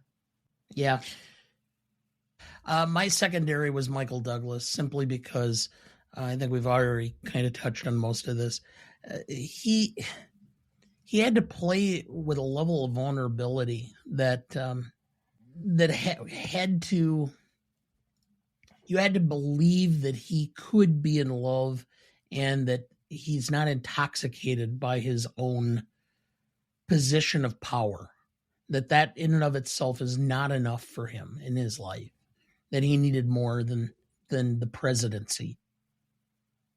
And so that was conveyed to me. So, and as long as I'm going ahead and going, I'm going to go to my most charismatic. I had Michael J. Fox, because this is clearly a situation where I was a huge fan of Family Ties. My dad used to always call me Michael Keaton or P. Keaton, because Alex P. Keaton, yeah. I always tended to wear the sweaters and all of that. I seriously, I did. And you took yourself way too seriously. We get it. I know. He didn't even own a pair of jeans when I met him. He always wore khaki pants. He was like Jake from State Farm. What are you wearing, Dana? Khakis. I actually took him to buy a pair of jeans. Oh, and that felt so weird putting jeans on. I hadn't worn jeans in a decade. Okay. Anyway, then let's move on to best scene here before my parents butcher yet another name. Oh, excuse me. We haven't given other people's charismatics, so my bad. We still have two people. We've talked a lot about it, but Douglas, his charisma is what sold the movie to me. So we've said what we need to say about him. He was my most charismatic. And mine as well. Yeah, there we go. Okay. I knew you were sensible, Chris. I may not speak in movie speak, but well, okay. Let me get on my soapbox yet again. Don't worry about being in movie speak. I am constantly the least informed, least amount of films watched of almost anybody in any of the film circles or groups that I hang out in. But I don't let it intimidate me, because by the same token, I don't try and hold it against anybody if you haven't seen a certain amount of films or whatever else. One, you have the ability to still watch something for the first time. Two, film culture needs to be less gatekeepy if we want other people to come in and enjoy things with us. We should not be shaming. We should be promoting to bring other people into the culture of something we love. So I don't care that you don't necessarily speak in the same language, but you're willing to watch most of the stuff that we watch. That's good enough. And it's art. And when we're talking about art, everybody brings something else to the table. And so all perspectives are welcome. So, yeah, just as an example, Dad and I watched Raging Bull over our vacation, and I fell asleep. I found it incredibly boring. But I tried. I tried. Okay. Should have been the last line of the film, Jake LaMotta. But I tried. All right, now let's move to best scene then. I have 5 nominees here, and I have a sneaking feeling that you all will nominate more, but I have Meet Cute, which is just kind of the terminology, Mom, of when they first get together. Or I'm familiar with it. Okay, my bad. Don't forget, She Met Your Dad. That is true. They have a meet that cute. might have been the initial meet cute. It was there he was feeling denim for the first time. Actually, it was kind of a meet cute, wasn't it, Dana? Well, Chris, let's go. Tell the story. Now we need to know. So Dana's sister was a classmate. Well, we went to college together, and I don't need to explain how she and I met, but it's less embarrassing for you than for her. True. She can have a volatile personality. Anyway, a week or so before her wedding, she let go of the soloist and asked me to be the soloist for her wedding. So I had to quick pull it all together and show up early for the wedding. A singer or musician? Singer. Okay. So I was practicing because Dana was late coming to the rehearsal and he was in the wedding. And so they had me rehearse my stuff, and then he walked in and saw me, and, there it is. And the light hit you just right. It wasn't me. I think he was more starstruck to begin with. Yeah. I was dating someone else. So not for long, not when Dana shows up. Yeah. And so, Dana, were you like, she will be mine? Yeah, well, yeah, that was the case, but it took her a lot longer to come to that conclusion. Yeah. But I was in Milwaukee working as a law clerk for a bank, and I had to get off work and drive from Milwaukee over to Beloit, where the wedding was, and which was my hometown. So it took me a little bit to get there. I think the thing that sealed it was the day of the wedding. The groom was late, and his sister didn't have like a personal attendant or anything, and all these people were getting agitated because the wedding hadn't started yet. 45 minutes late. The groom was 45 minutes late? Yeah, Yes. There was an accident on the highway, and so all of the groom's party were in the cars behind this accident. So Dana and I ended up having to entertain and try to take people and keep his mother calm. She was a mess. So you were like a team from the very beginning. Yeah, we were a team from the very beginning. All right, now let's leave the church. Did you dance together at the reception? Yes. And who asked who? Dana asked me. Yeah. And of course there were more pictures being taken of the two of us dancing than of the bride and groom being taken. All right, dancing. I promise, last question, we're going to get back to talking about movies, but this is fascinating to me. And from the day that you danced at that wedding, how much time elapsed before you danced at your own wedding? Not very much, actually. Let's see. I broke little up over with a year. That was end of in July, and yours and we was got married the August following the next August. year. Yeah, so 13 months. Wow. Yeah, we dated 9 weeks before I proposed. You just 12 knew. and a half months. Yeah. I knew I said from the very beginning that this was, yes, I knew immediately. You saw her, you said, I will wear jeans for this woman. So, yeah, more or less. So it took her a bit longer, but 9 weeks and I proposed. This is why I was here. I needed to get to the bottom of this. I wanted to know what this really was a prequel. This was the origin of Tom's story. Yeah. And I needed to know that before I could know this. So maybe for another episode, maybe on that episode where we finally let a woman into the Hall of Fame for acting. There we go. We'll learn more about Tom's life. But for today, I know all about Chris and Dana. I'm not a very intriguing figure, so. Yeah. And all of that from Meet Cute. Okay. Wait till you come to Chicago next week. Things might heat up. Sure. Yep. Yeah. Okay. If you can hook him up, Adam, please. Oh, good Lord, Ma. That'll be a dinner conversation, not a podcast conversation. Much like Andrew Shepard, he needs to keep his private life private while he's at work. As a mother, I can only hope. Oh. Mothers are gonna mother, aren't they, Tom? Yeah. So, am I allowed to go from here? keep hosting my own show? No, I just totally sabotaged your entire program. Okay, so Meet Cute, state dinner, staying over, which is in the dress shirt. Sydney confronts Shepard and press briefing. Now, These were just the 5 that I thought were the most important. But what did I miss? My president, the whole Oval Office scene where the confrontation, Lewis takes him on and says, people care about their lives and you need to lead. So.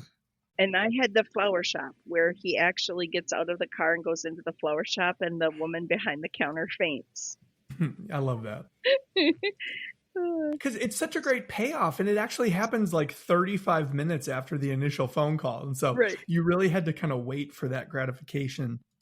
To me, the most powerful scene in the film was one between Andrew and A.J., who was played by Martin Sheen, and it was the disagreement that they have over the game of pool. President Shepard says, A.J., I've realized that over 25 years, I've never seen your name on a ballot. Why does it seem like you're always one step behind me? And AJ's response was one that only a best friend could give, because it was respectful, but at the same time humbling. He said, because if I weren't behind you, you'd be the most popular history professor at the University of Wisconsin. And you want to talk about a dig, but the way that Shepard responded, you knew it was true. You knew it was true. Well, they're not going anywhere this year. In football, I just want to point one thing out.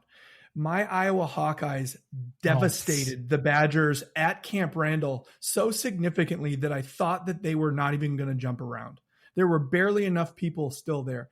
I don't think the Badgers scored a point. So if that's where we're going, I wanted to point that out. Now, that being said, that's my favorite scene. The pool room scene was amazing. I agree. One of my other favorite scenes is where she's talking on the phone to some guy named Richard, and he's got his impression of the president. And so,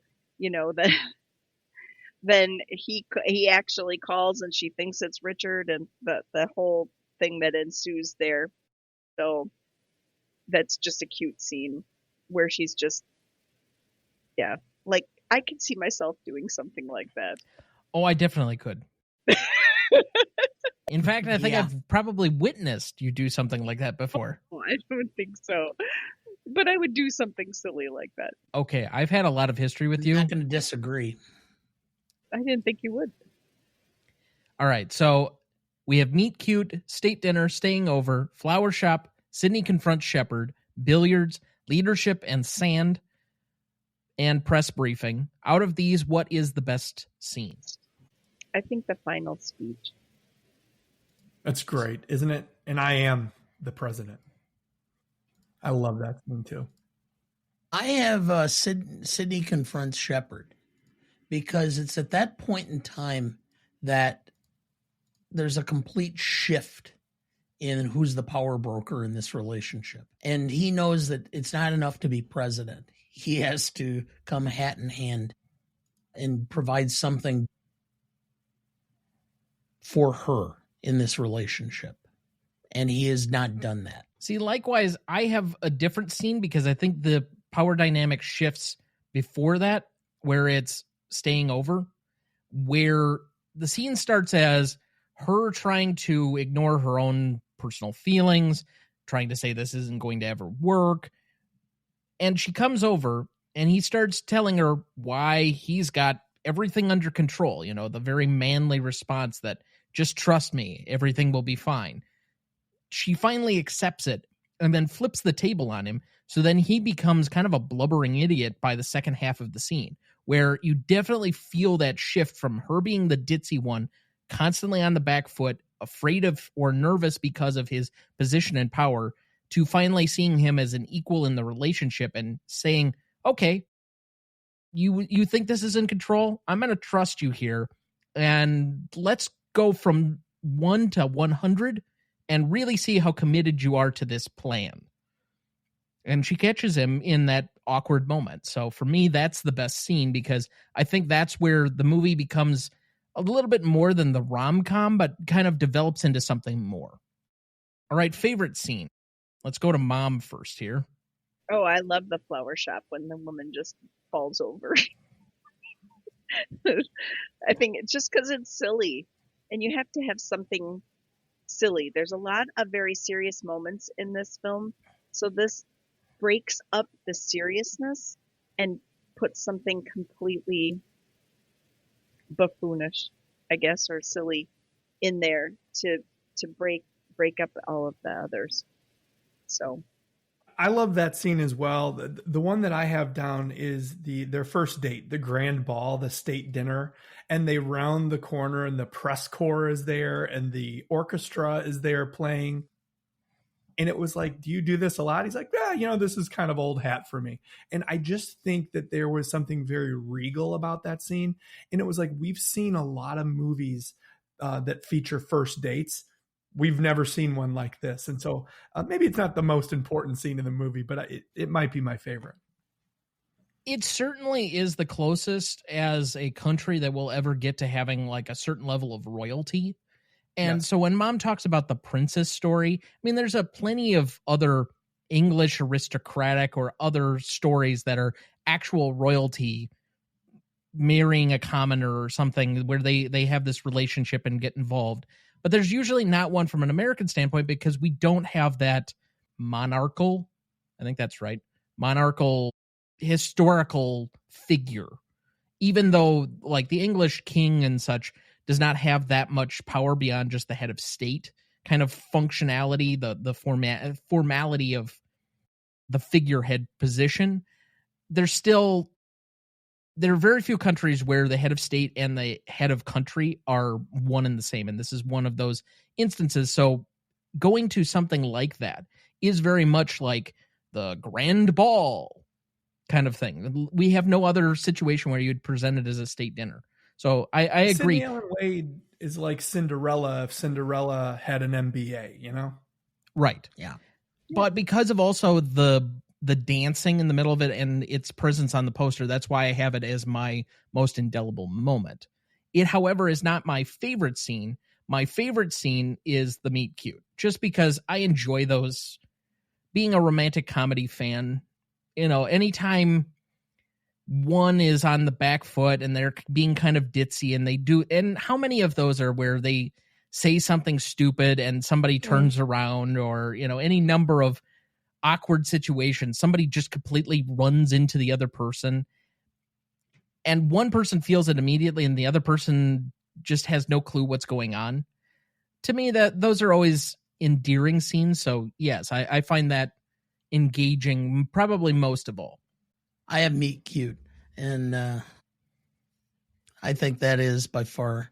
And those are always the scenes that make me smile because, I have my own meet cute stories. So, like somebody insulting the congressman, the riding up in the elevator with as being one of the speakers at the convention we were at, commenting about how they were just blathering on and on for. Yes. Then who was that? I said, well, it was Congressman Kleta. He was one of the speakers that we were there listening to. Oh, oops. Open mouth, insert foot. I said, he thought it was funny. So, yeah. So Mom, you remember when you said that had never happened before to you? Okay. Busted. Good people in the elevator. Or coming off of an elevator. Who is the baseball player? Giancarlo Stanton. Yeah. We were in an elevator with him. Wow. There we go. Okay. We had a little conversation. I had no idea who he was. I think he enjoyed the fact I didn't have a clue who he was. You thought he was quite well built. Yeah. Okay. Yeah. Moving on. Most indelible moment. I already gave mine that it's dancing at the state dinner, partially because of the poster. Yeah, Tom, I think you convinced me that my favorite scene is actually just my favorite because it's the most indelible. So the poster, the dancing, the whole thing, I'm with you. Yeah, I absolutely agree. It's that whole dance where she looks quite regal and beautiful and fits the part. I have the press briefing. I think in the back of my mind, it has always been the case that when a president is under attack and it's without basis or without merit, that I would just love to see a president come right into the press briefing room and stand there and just speak his piece instead of going through the whole, song and dance. So maybe that's just my own wish. Spoken like somebody who hasn't stood up at a number of church meetings to give their own oratory on telling us how we're all idiots. Me? Yes, you. But anyway, that looks like a good spot for our second break. We'll be right back.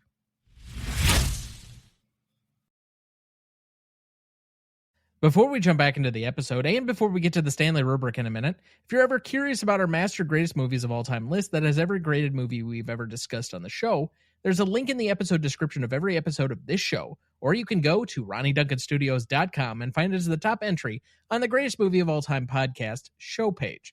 That has the grades we've done so far for all 259 movies we've graded, and we continue to add more each week. Make sure to check that out as we go and follow along. Dad, do we have anyone to remember this week? Yes. Peter Watkins, 90, English filmmaker. The War Game, Punishment Park, Resin, Oscar winner 1967. Donna Jean Godchaux McKay, 78. American Hall of Fame singer, The Grateful Dead, and backing vocalist on Suspicious Minds. Prunella Scales, 93. English actress, Fawlty Towers, A Question of Attribution, and Howard's End. Maria Riva, 100. German-born American actress, The Scarlet Empress, The Burning Glass, Scrooged. Ralph Senesky, 102. American TV writer and director, Star Trek, Dynasty, The Waltons. Adam Greenberg, 88.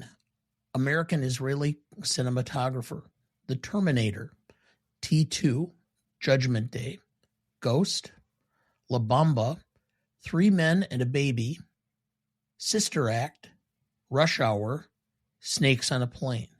Oscar nominated in 1984 for The Terminator. Çeki Kero, 72, Turkish-French actor-musician. Nikita, the film, and The Missing, television. Lee Weaver, 95, American actor. Oh Brother, Where Art Thou? The Cosby Show, Easy Street. And Diane Ladd, 89, American actress. Alice Doesn't Live Here Anymore. Wild at Heart, 3-time Oscar nominee. So I will defer to anybody else who has a large relationship with any of these people. I know that it's a lot of names this week. A lot of people who lived very late in life. We had a couple of 100-year-olds that passed away in this list. I just don't have much of a personal connection with many of them. I think the lone one, and it's part of the reason that I had so many included of his films, was cinematographer Adam Greenberg. I mean, both of the two primary Terminator movies. Rush Hour was a big one when I was a kid. I loved the Rush Hour 1 and Rush Hour 2. But other than that, I have to say that a lot of these people I just didn't have much of a relationship with. So if someone else has a better long-standing relationship, please go ahead. I always enjoyed Fawlty Towers, and Prue Scales was a close friend of John Cleese. And I got to see Cleese, an interview or a tribute he did on her passing, talking about her being one of the early people that welcomed him when he joined the BBC and started getting into comedy, and considered her a close personal friend. So that's my touch there. And Diane Ladd, Alice Doesn't Live Here Anymore was a fairly well-known film, but it was translated into the TV show Alice that was on in the 70s and early 80s.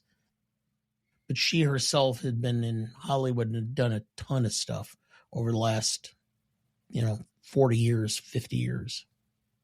I know the last time I was here, the in memoriam included a preteen young lady. I believe she was 12 years old. And so, it's never a good time for somebody to go, and there's probably always another day or two. But just hearing the advanced ages of many of the people that you just read, it makes me feel thankful for them and their families that they were able to live, a long and fruitful life. So that a little bit of a downer last time with the 12-year-olds passing. And so, may they all rest in peace, but all the quality work they've done, that gets to live forever. And that's one of the cool things about the film industry. And so we recognize these here fondly for their contributions with a moment of silence in their honor.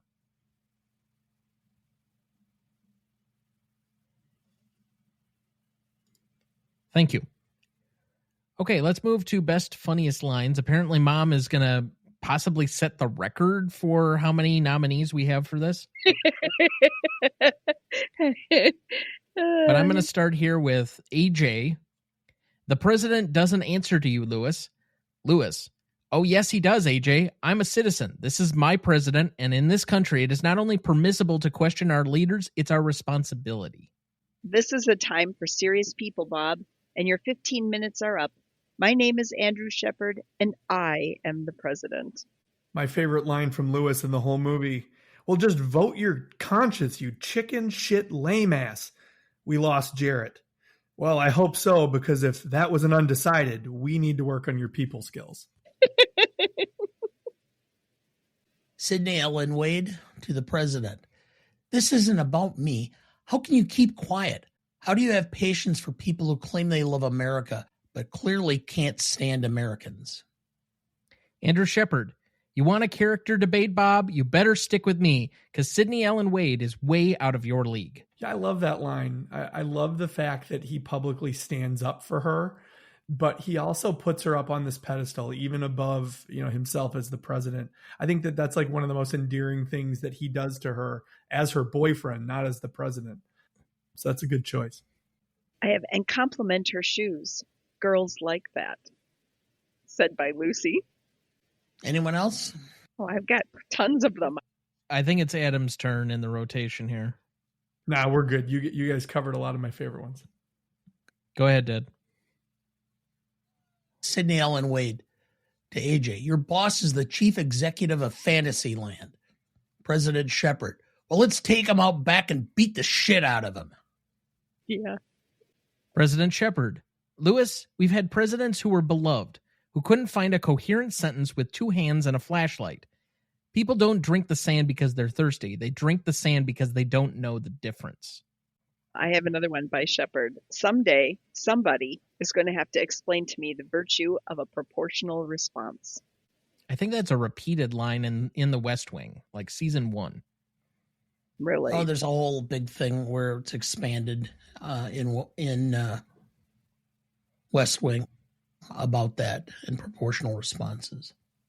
Oh, Sydney's sister to her. Sydney, the man is a leader of the free world. He's brilliant, he's funny, he's handsome, he's an above-average dancer. Isn't it possible that our standards are a tad high? And then the president to the press secretary. I got to get her some flowers. Well, that's what men do when they break a date. And the press secretary says, that's not what men do. I know no men who do that. The dogwood is both a tree and a flower. Yeah. I'm done. Okay. AJ, you've said it yourself a million times. If there had been TV in every living room 60 years ago, this country does not elect a man in a wheelchair. You know, if you were a dork, you should say you're sorry. Girls like that. President Shepard, you think there's a florist in there planning an assassination on the off chance that I might be stopping by? Do you have any left, Mom? I did have one. I have Leon and Lewis talking, and Leon says, you see, the country has mood swings. And Lewis says, mood swings? 19 postgraduate degrees in mathematics, and your best explanation for going from a 63 to a 46% approval rating in 5 weeks is mood swings? Leon, well, I could explain it better, but I'd need charts and graphs and an easel.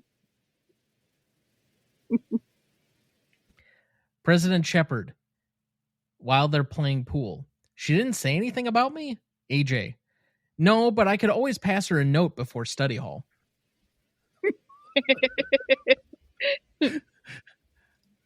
All right, that brings us to the Stanley rubric. Legacy is up first. This is a measure of the legacy among two equal yet separate groups, the audience and the industry at large. 5 and 5 points apiece for a total of 10. This is an approximation of the legacy roughly 5 years after the film came out, so 2000 to today. What is the legacy as shared between those two separate yet equal groups? Dad, would you like to go first or second here? I'll go first. I'm going to start with the public. Our informal office poll had maybe 3 people had seen the movie out of 30. So I don't think this is a film that necessarily resonates with people anymore. There are some people that love the film that are akin to it, but I don't think it resonates with the public in general. So for the public, I'm at a 2.5. Where I differ, or where I'm going to give it a bigger boost up, is the industry. And for the industry, I'm going to go 4.5. And it has nothing to do with the staying power necessarily of this, but it's the fact that Sorkin basically rolled these concepts, this material, into the West Wing. And the West Wing and for that matter, Michael J. Fox's role on Spin City derived from the producers seeing him in this movie and thinking he would make a great political operative on a television program again. So I'm going to give it a 4.5 for that, because there is so much legacy. There's so many parallel characters. There's so many of the actors that were in this film that ended up on the West Wing. And they still are getting together. They're doing readings for every every campaign at this point as fundraisers with the original cast of West Wing, including Martin Sheen. And you know, I think this is really Sorkin coming into his own as a political commentator. And West Wing, and then also The Newsroom, which was derived by Sorkin later on, I think also comes through this whole process in that legacy. So I'm at a 4.5, so I am at a 7 overall. Oh, Dad, you ignorant slut. You're equating all of the legacy of the West Wing tangentially into this movie, which is, first off, partially it's more impact and significance, but I'll give you some credit that it created the West Wing, but the West Wing's legacy is to itself, not necessarily related to this movie, even though they share somewhat of an origin and this kind of leads into the other. I just can't give it that much significant legacy. It got no awards attention that we can speak of, although that's probably more for impact and significance in the next category. It has no greater legacy on any major lists. It's not really mentioned among great Rob Reiner films. It's kind of a forgotten one. Frankly, there's really only 3 Rob Reiner films that come up very often, and that's Princess Bride, When Harry Met Sally, and A Few Good Men. Even for as good a run as he had, all of the other films seem to take a somewhat backseat compared to the other 3 that I mentioned. And so by that extension, plus the fact that this is the last great Rob Reiner film that you could really point to that was commercially successful and somewhat critically successful. So it's kind of the end for him, even if it is somewhat the beginning for others. I also don't know how many other big... I mean, I guess Michael Douglas still had some other major lead films that he was a part of after this. He was in The Game, which comes after this, which is the David Fincher film. But his career as like a leading man almost is capped or bookended about this point in time. He maybe has another 3 to 5 years as a significant leading man before he kind of becomes more of a supporting character and is ending up as some supporting character in Ant-Man films. So by that extension, I just don't know if this has quite the same legacy, particularly among the industry or the audience. So I'll give it a 2.5 for both categories and say a 5.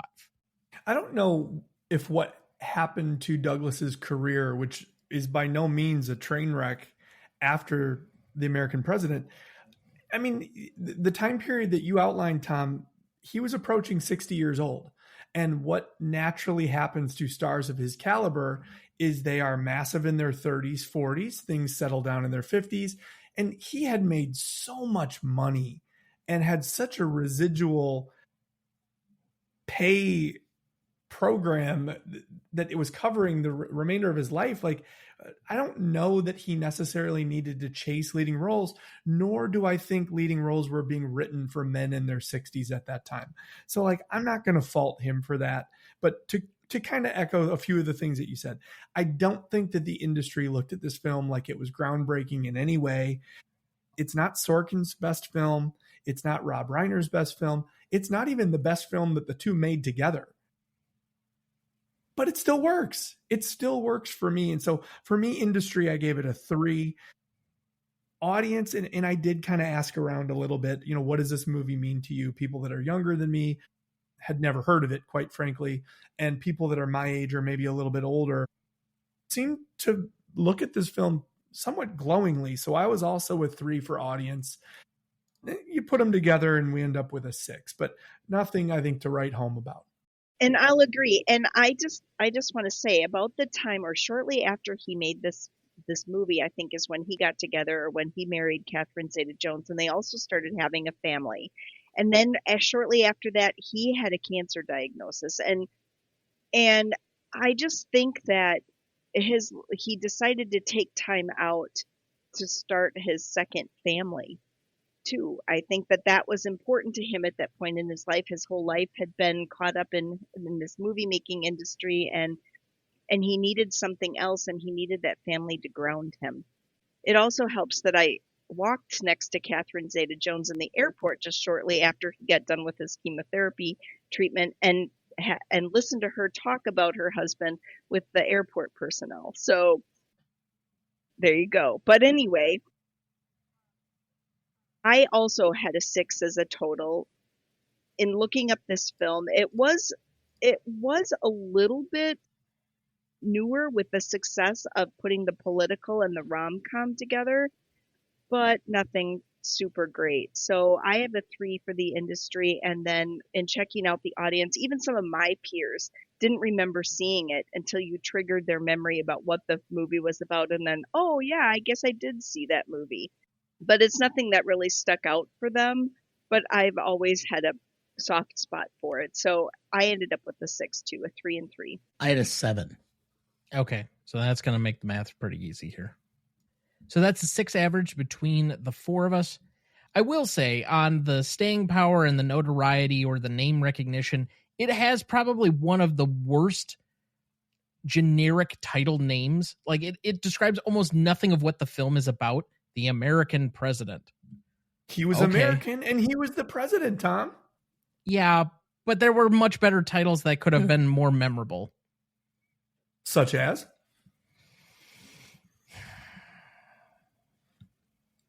This is the part of the show where Tom calls out Aaron Sorkin.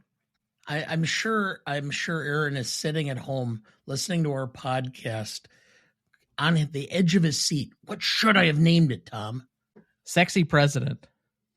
Sydney's First Dance. The Dogwood. Yeah. I also loved when he sent her the ham. I thought The Virginia Ham. highly unromantic. They could have called this Virginia Ham. Yeah. State of the Union is a better title. It works in 2 ways. I'll let you think on that. It's a good point. Well, we've solved that. All right. It only took me a little bit of time here, and thank you for all filibustering for me while I tried to think of that. But anyway, moving on, we have impact and significance. This is the initial 5 years, so 1995 to 2000. What is the impact and significance as felt between the same 2 equal yet separate groups, the industry and the audience? 5 and 5 points apiece for a total of 10.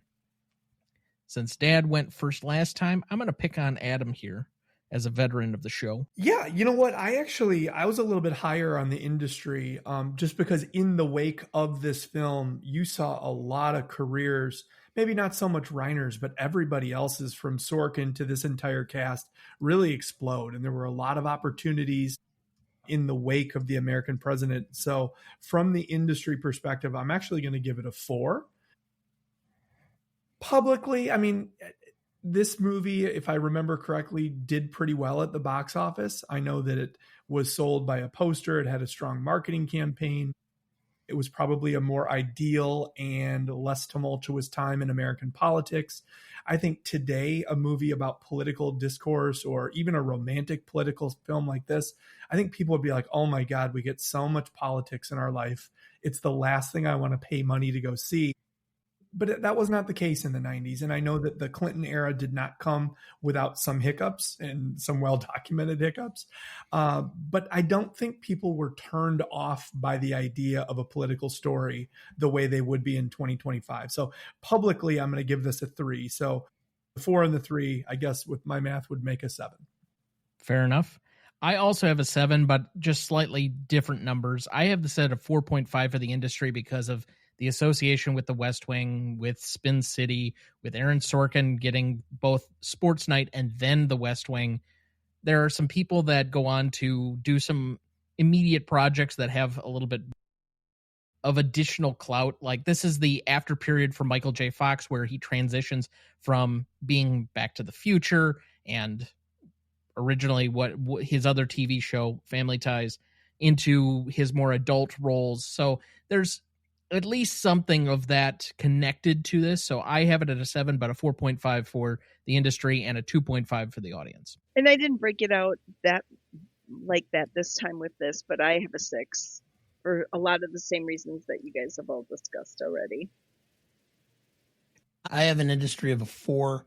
I have a public of 3.5. So I am at 7.5. I was going to ask, if I'm not remembering this incorrectly, didn't Annette Bening win an Academy Award just 4 years later for American Beauty? Or was that just a nomination? I think it was only a nomination, but I can check. I hate to do this live, but it's all right. It's not the first nor last time this will come up. I mean, the bigger problem is then you type in 1999 Oscars, and really what you wanted was the 2000 Oscars celebrating the year 1999. I hate how they have that done. But no, Best Actress in a Leading Role that year went to Hilary Swank for Boys Don't Cry. So she was only nominated that year for American Beauty. But a great performance. And, you know, acting against a monster, never easy. Yeah, we've discussed him a couple of times this year. We'll leave it alone. Okay. Moving on. That is a 6.88 average between the 4 of us on that category. You gotta love those decimals. Dad had to really screw the pooch with giving us a 0.5 in there. Dana. Oh. Anyway. Darn. Let's move to novelty. This is a measure of the originality of anything having to do with the movie. Most closely or most often cited for the subject material or what the film is about, but it can be for other things as well as the execution on anything having to do with the movie. 5 and 5 points apiece for a total of 10. I suppose I can start here. I have this at kind of a soft 3 and a 3. I don't think it's the most original thing. I mean, it's taking a lot of very ordinary rom-com tropes, and there are concepts that they're borrowing. Frankly, the notion of the royalty or somebody dating a prince kind of aspect has been done before. It's just put in a more American spin. But that being said, or that being the case, I don't think there's really one that is in this direct realm where it's the American government and politics and all of the other side characters that go with it, the electoral politics that's in a romantic comedy. And so I gave it a little bit of extra credit, maybe just for being a little different or unique within the genre. As for execution, it's an imperfect film. We have said that it's not Aaron Sorkin's best written script. I still think the dialogue's very strong, but there's a way in which this film kind of wraps up very quickly that I don't know. The president giving a speech in the press briefing just doesn't quite have the grandeur for me as I'm sitting here at 35 that it probably might have had for me when I was like 12 when I first watched this. Where, him just getting up in a random press briefing is not going to settle all the questions and just end all of the consternation and controversy around him dating again, if that was the hornet's nest that it truly was that stirred everything up. I think the acting jobs for the most part are pretty solid in all of this. But again, with a Rob Reiner film, there's nothing extravagant from a technical point of view that I think is exemplary. It's not going to do anything other than be just really solid in the technical filmmaking portions. What he does is he's good at getting very good acting performances beside the technical kind of vanilla that he often gives. So I have that at a 3. I have a 6 here.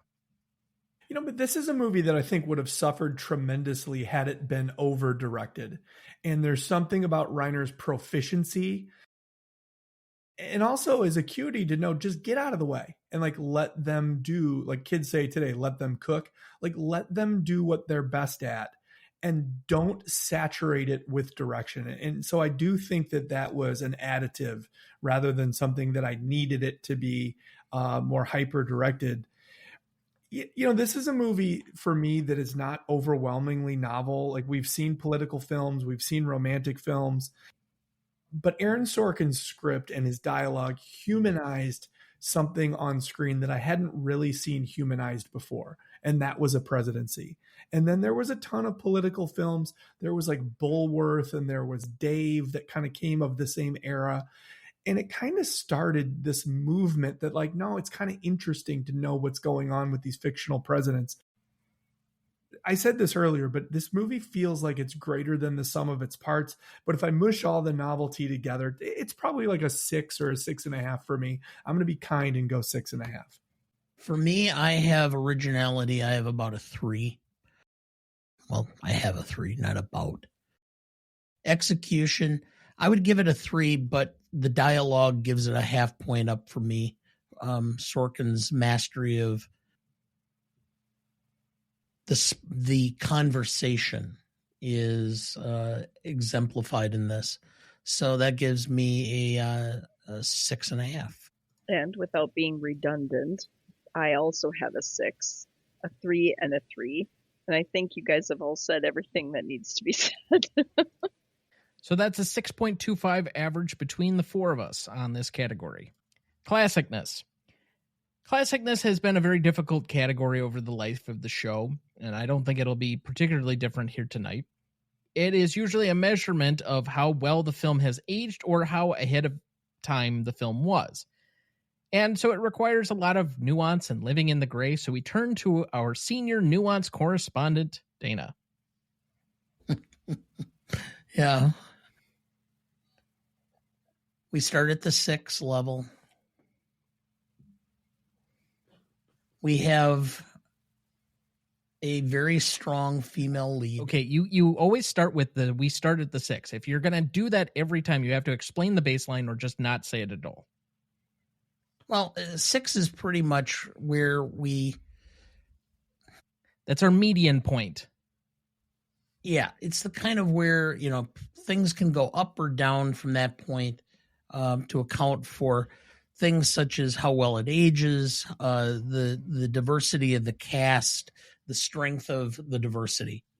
It's one thing to have a diverse cast. It's another where it's just basically you have African Americans walk on and walk off type of deal, or the role of women are minimal throughout the film.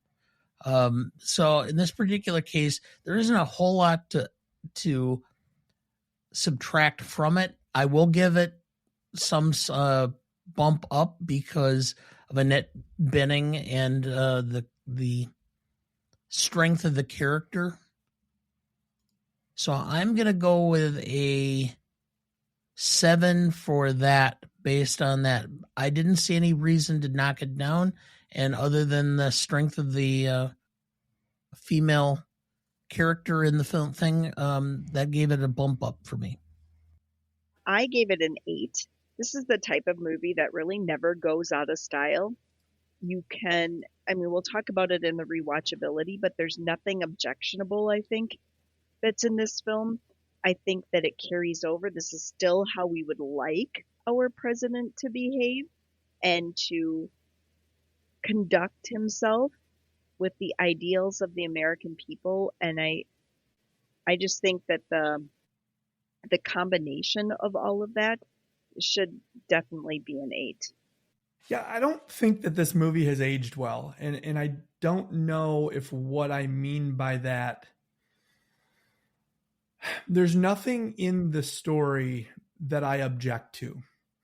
But what I object is that where that office is today versus where it was 30 years ago when this film came out, something has gone cold and hard within politics that I don't think used to be that way. And I'm kind of desperate to get at least this fictionalized version of the Oval Office back. I mentioned earlier that I watch this film once every 4 years. I watch it on election morning. And this year I watched it on an election day that wasn't a presidential election, and I won't watch it again for another 3 years. The first time I saw this, I didn't understand the messiness of adult life because I was too young. And I didn't understand the messiness of American politics and political intrigue. And it didn't mean that to me. What it meant to me was ultimately we are good at heart because that flag represents a goodness in all of us. And look, even this president knows that. And somewhere along the line, I feel like watching this movie is kind of like watching a video of a rainbow. But then I look out the window and the world has gone black and white. And I can't see the rainbow anymore the way that I did the first time. And so what I am hoping, and I'm going to give this a classic score of 7, is I'm hoping optimistically that we can return to this. And I know it's just a movie, but it's more than that. It represents far more than that. I'm going to hope that we are going to find our dignity and our decency, and we are going to return to a time and a place where we are much closer together than we are far apart. So I'll go Classicness 7. For me, this movie feels very quaint from where we are now with politics and the rest of this, where the scandals of the 90s feel so far away from where we have things today. And I promised Adam we wouldn't go into too much like current politics and make this controversial. So I'll stop there. But I have to give it a subtracted point for that. I'll give it a little bit back in timelessness because there isn't anything really negative within the bounds of the movie itself. However, and this is the one area where I will make an unusual point. The White House and the president are very loosely, but very easily associated with the Clinton White House of the time. The fact of the president dating in a fictionalized setting, but somewhat based on Bill Clinton, with things happening less than 2 to 3 years later, where he is outed as a serial predator, really doesn't age well. Bill, don't do that. I'm going to give it another point down there. I have a 5. So you marked Rob Reiner's movie down because of Bill Clinton? Yes. He has that kind of impact. Look, dude, when you have your own show, you can do whatever you want. You're damn straight I can. Okay, so 6.75 average between the four of us. Let's go to rewatchability. Insert your own subjective test here. We'll start with my mother, who I specifically put this on the schedule for her. Where do you have this down? I have it at a 9. I know that's shocking for you. Oh my God, I can't believe it. It's a feel-good movie. This is the type of thing that if I need a pick-me-up, if I stumble across my parents watching it, I'm going to stand there and continue to watch it. Yeah, so I gave it a 9. Yeah, Chris, I don't want to sound like a parrot here, but I just counted in my mind. I've now seen this movie 9 times. I went the full Ferris Bueller on it. I've seen this thing 9 times. The first time I saw it was in 1996, the year after it came out. and then every political cycle, and then with the addition of watching it for this show. And so I'm also going to give it a 9 because I'm going to continue to watch this as long as I live, once every 4 years. 9 times 9 points. Let my Adam free. Duh. Go ahead, Dad. This is one that I started following politics in 1972 when I was 9 years old. 8 years old, depending on when in 1972. Yeah, because I really started paying attention to the 1972 presidential campaign. Nerd alert. Collecting campaign buttons, and I've done it ever since. Do you still have some of those? Oh, yeah. Yeah, I have them all, and I've added a lot to them. I've got some that are pretty, that date back. I've got MacInerney. I've got some that date back that far. I love that. That's actually really cool. The office hall is lined with political campaign posters from I think the earliest one we have is McKinley Roosevelt. It's like the campaign headquarters and Taxi Driver. Yeah. Don't you have Lincoln and what was it? Samuel something poster in the hall? It's Hamlin, the former senator from Maine. Hamilton. I thought it was Hannibal Hamlin. Hannibal Hamlin, yes. But anyway, senator from Maine who was. But I'm not talking about who is his vice president. I thought that was who he was running against. Hamlin was his vice president, was he not, for the first term? Correct. It was Stephen A. Douglas he ran against in 1960. I thought he ran against multiple people, but it would anyway. I digress. But anyway. So, watching this is a great feel good, but to be perfectly honest, if I'm going to be charged up about politics, I'm probably more inclined to watching Mr. Smith Goes to Washington. That's just me because I have a broader look, feel, whatever. But still, when I stop and think about it, I think I've watched it 5 or 6 times in the 30 years. So I'm going to say that this fits within there. And I know for a fact that if it comes down to a night and Chris and I are by ourselves or whatever, and we're just kind of dead and we don't want to think too hard, this is one of them we may put on, because there's about 5 or 6 movies that we can automatically put on. North by Northwest, Rear Window, Dial M for Murder. I love Rear Window. This one, A Few Good Men. We'll just put them on because you don't have to think, and you know them, and you'll just feel better by sitting there with them on. And so this will be within that. So I'm going to go with a 6.5 for rewatchability, which puts it on that. Yes, I'll be rewatching this, and it's a regular, but it doesn't have to be like on a consistent basis. Now, this season, I've taken on the mantle of being the more objective of any of us for rewatchability, trying to incorporate the broad audience score as opposed to just simply my own. I think this is pretty down the middle. It's uplifting, so it's probably going to get a little bit higher rewatchability score because usually pleasant films or happy endings are more crowd-pleasing. And while people don't necessarily like to engage in politics or political movies, I don't think that's the main incorporation of the film, and it is somewhat idealistic, which gives it a leg up. So I'm going to end at a 6 here, and that's going to be a 7.63 average between the 4 of us. For audience score on this one, we had a 73% for Google users and a 77% for Rotten Tomato users, giving us a 7.5. So to repeat the categories, we had a 6 for Legacy, a 6.88 for Impact and Significance, a 6.25 for Novelty, a 6.75 for Classicness, a 7.63 for Rewatchability, and a 7.5 for Audience Score, giving us a final total of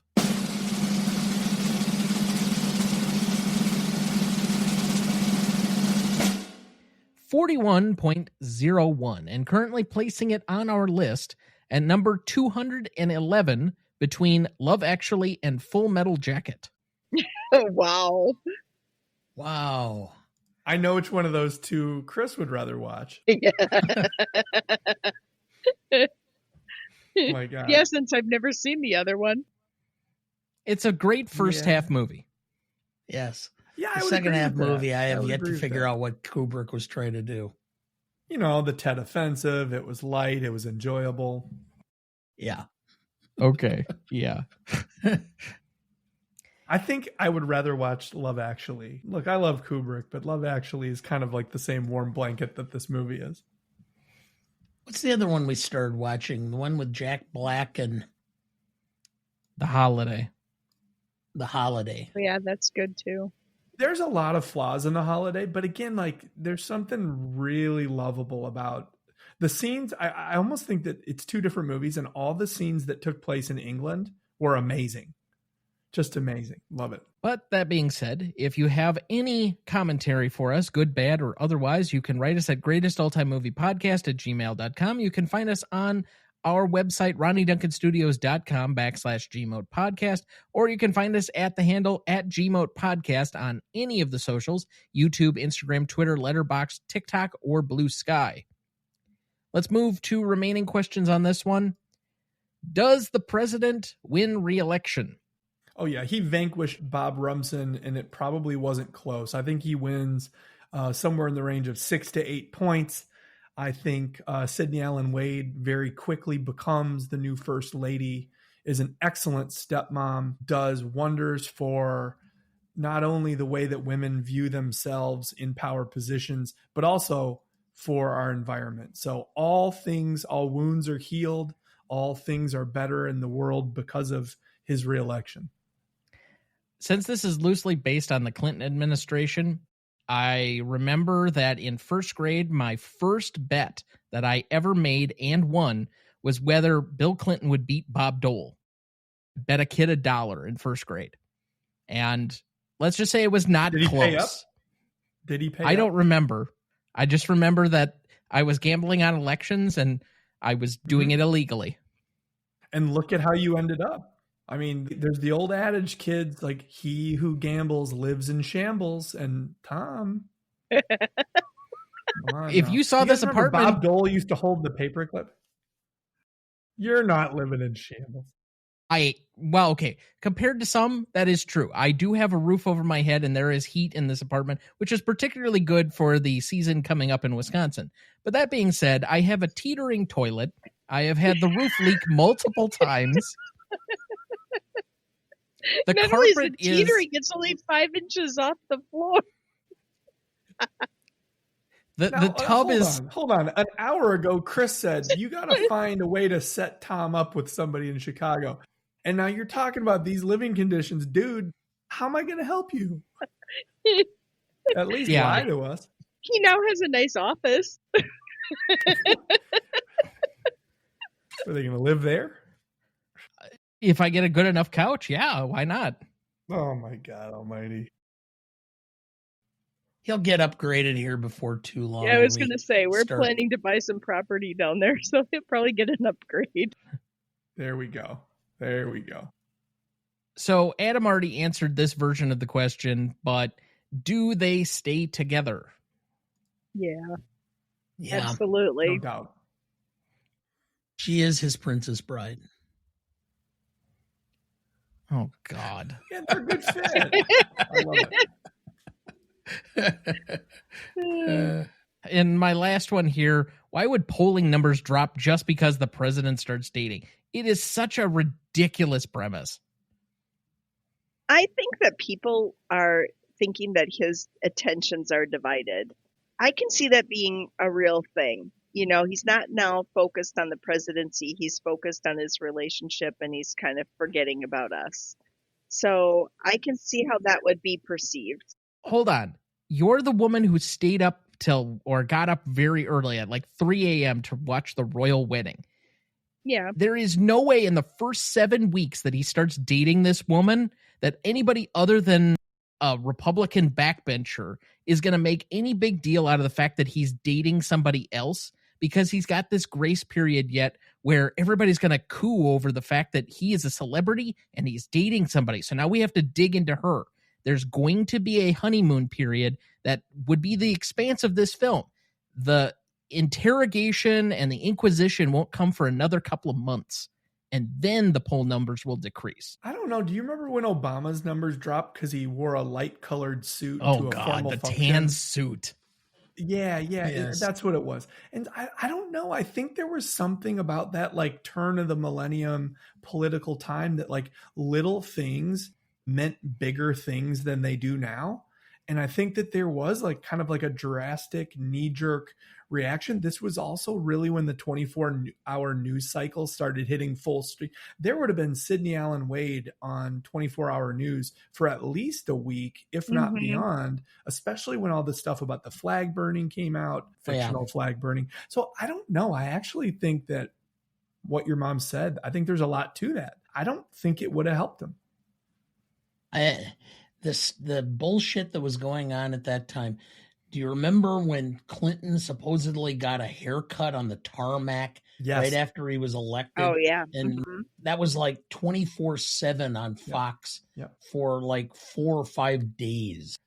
Sean Hannity criticized Obama for selecting Dijon mustard. It was too elite.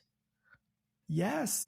There was a lot. Like I remember that, you know, they used to spoof Clinton because he would go on his jogs and then he would eat McDonald's. And there were people who, oh, he's a terrible role model to American children. Like compare that to some of the things that we've been experiencing, you know, within the last few political cycles. Like things have really escalated quickly. Somebody threw a trident. History has a tendency to repeat itself. I am in a old geezer book club, and we're reading a book about the establishment of the National Forest Service.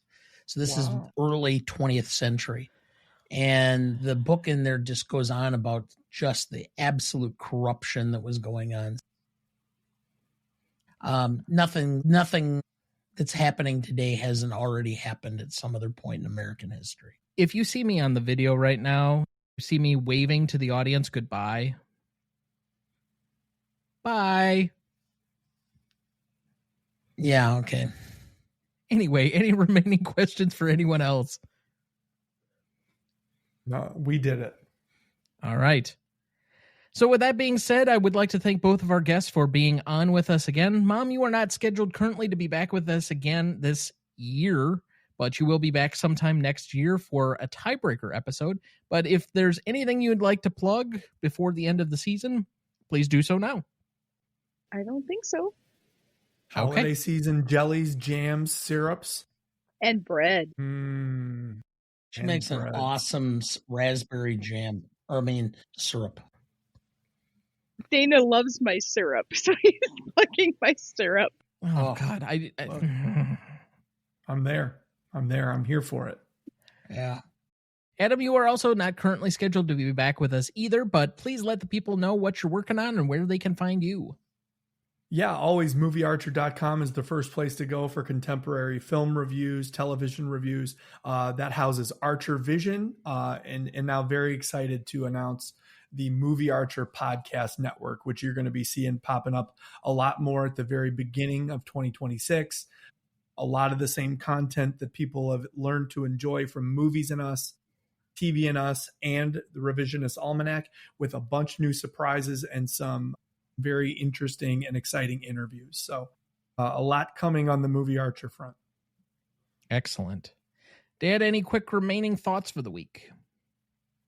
No, I've gotten 3 of the fall release. I got the Springsteen film in. I got Begonia, and I really enjoyed Blue Moon. First off, Ethan Hawke was excellent in the movie. I thought there were some good side character performances, but I was a little bit surprised, and then it made a whole lot of sense that it's a Linklater film. I did not know that until the final credits rolled. And then it's like, oh, well, it makes a whole lot of sense. One, why Ethan Hawke's in the lead in this movie, but also kind of how the movie progresses. So I was it was a good pick by you because I didn't know much about it, and so you kind of dragged me along to that one, and I was fine with it. The other one that you were about to mention, which thank God we didn't subject Mom to this, because this would have been a Mom special where she just hates the entire movie and everything else about it, and anyone connected with it immediately because we made her sit through it because it is a wild movie, is Begonia. Yeah, I love this. Saw this about 3 weeks ago. Contemporary Yorgos is not always my flavor. I'm more of the favorite and Poor Things kind of Yorgos. I think Begonia is 8 minutes shy of being amazing. I think there was 8 minutes there that maybe we didn't necessarily need, and a little ambiguity might have gone a little bit further than what we ended up getting. But a fascinating story, and I will always be willing to sit down and watch Emma Stone and Jesse Plemons with a powerhouse performance. Potential spoilers, 3, 2, 1. Adam, I'm assuming you're referring to the last 8 minutes of Begonia. Correct. Where it's the reveal? Correct. Yeah.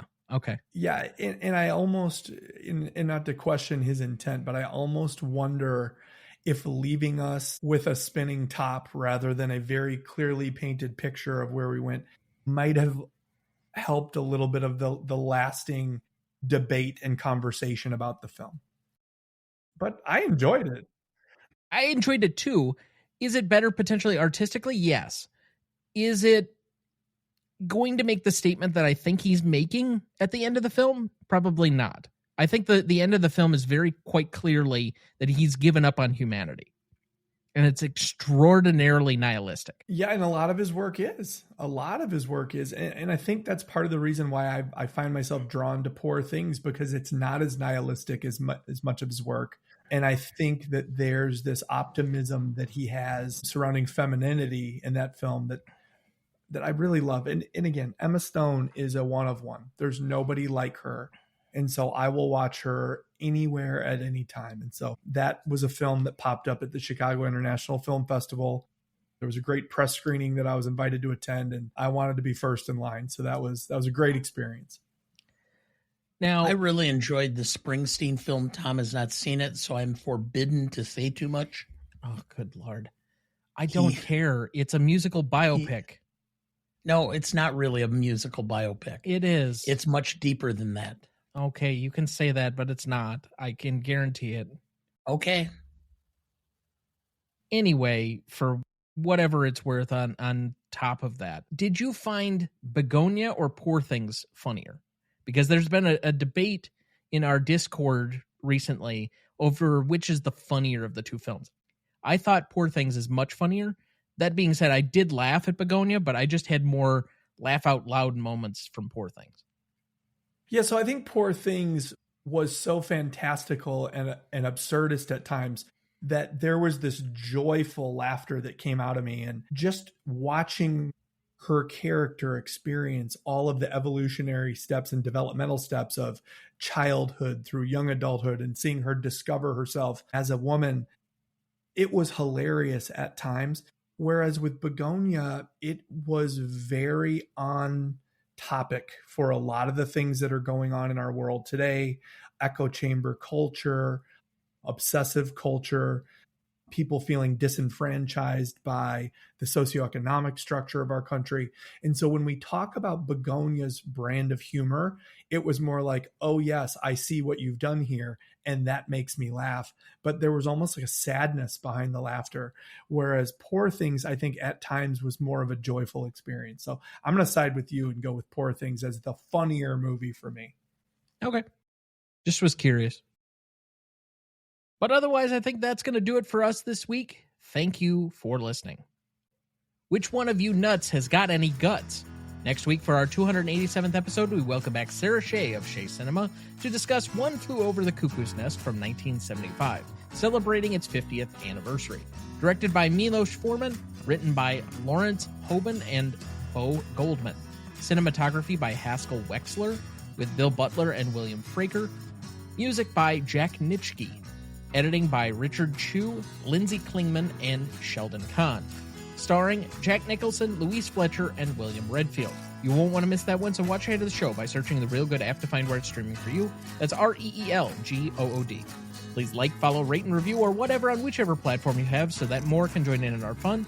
You can also email the show at RonnieDuncanStudios.com/GMOAT podcast or at greatestalltimemoviepodcast@gmail.com, or find us on YouTube, Instagram, Twitter, Letterboxd, Blue Sky, or TikTok at the handle @GMOAT podcast. The Greatest Movie of All Time is a production of Ronnie Duncan Studios. Our show is mixed, edited, and written by Thomas Duncan. Our music is thanks to Purple Planet Music. Our distributor is Captivate FM. Our technical provider is Riverside FM.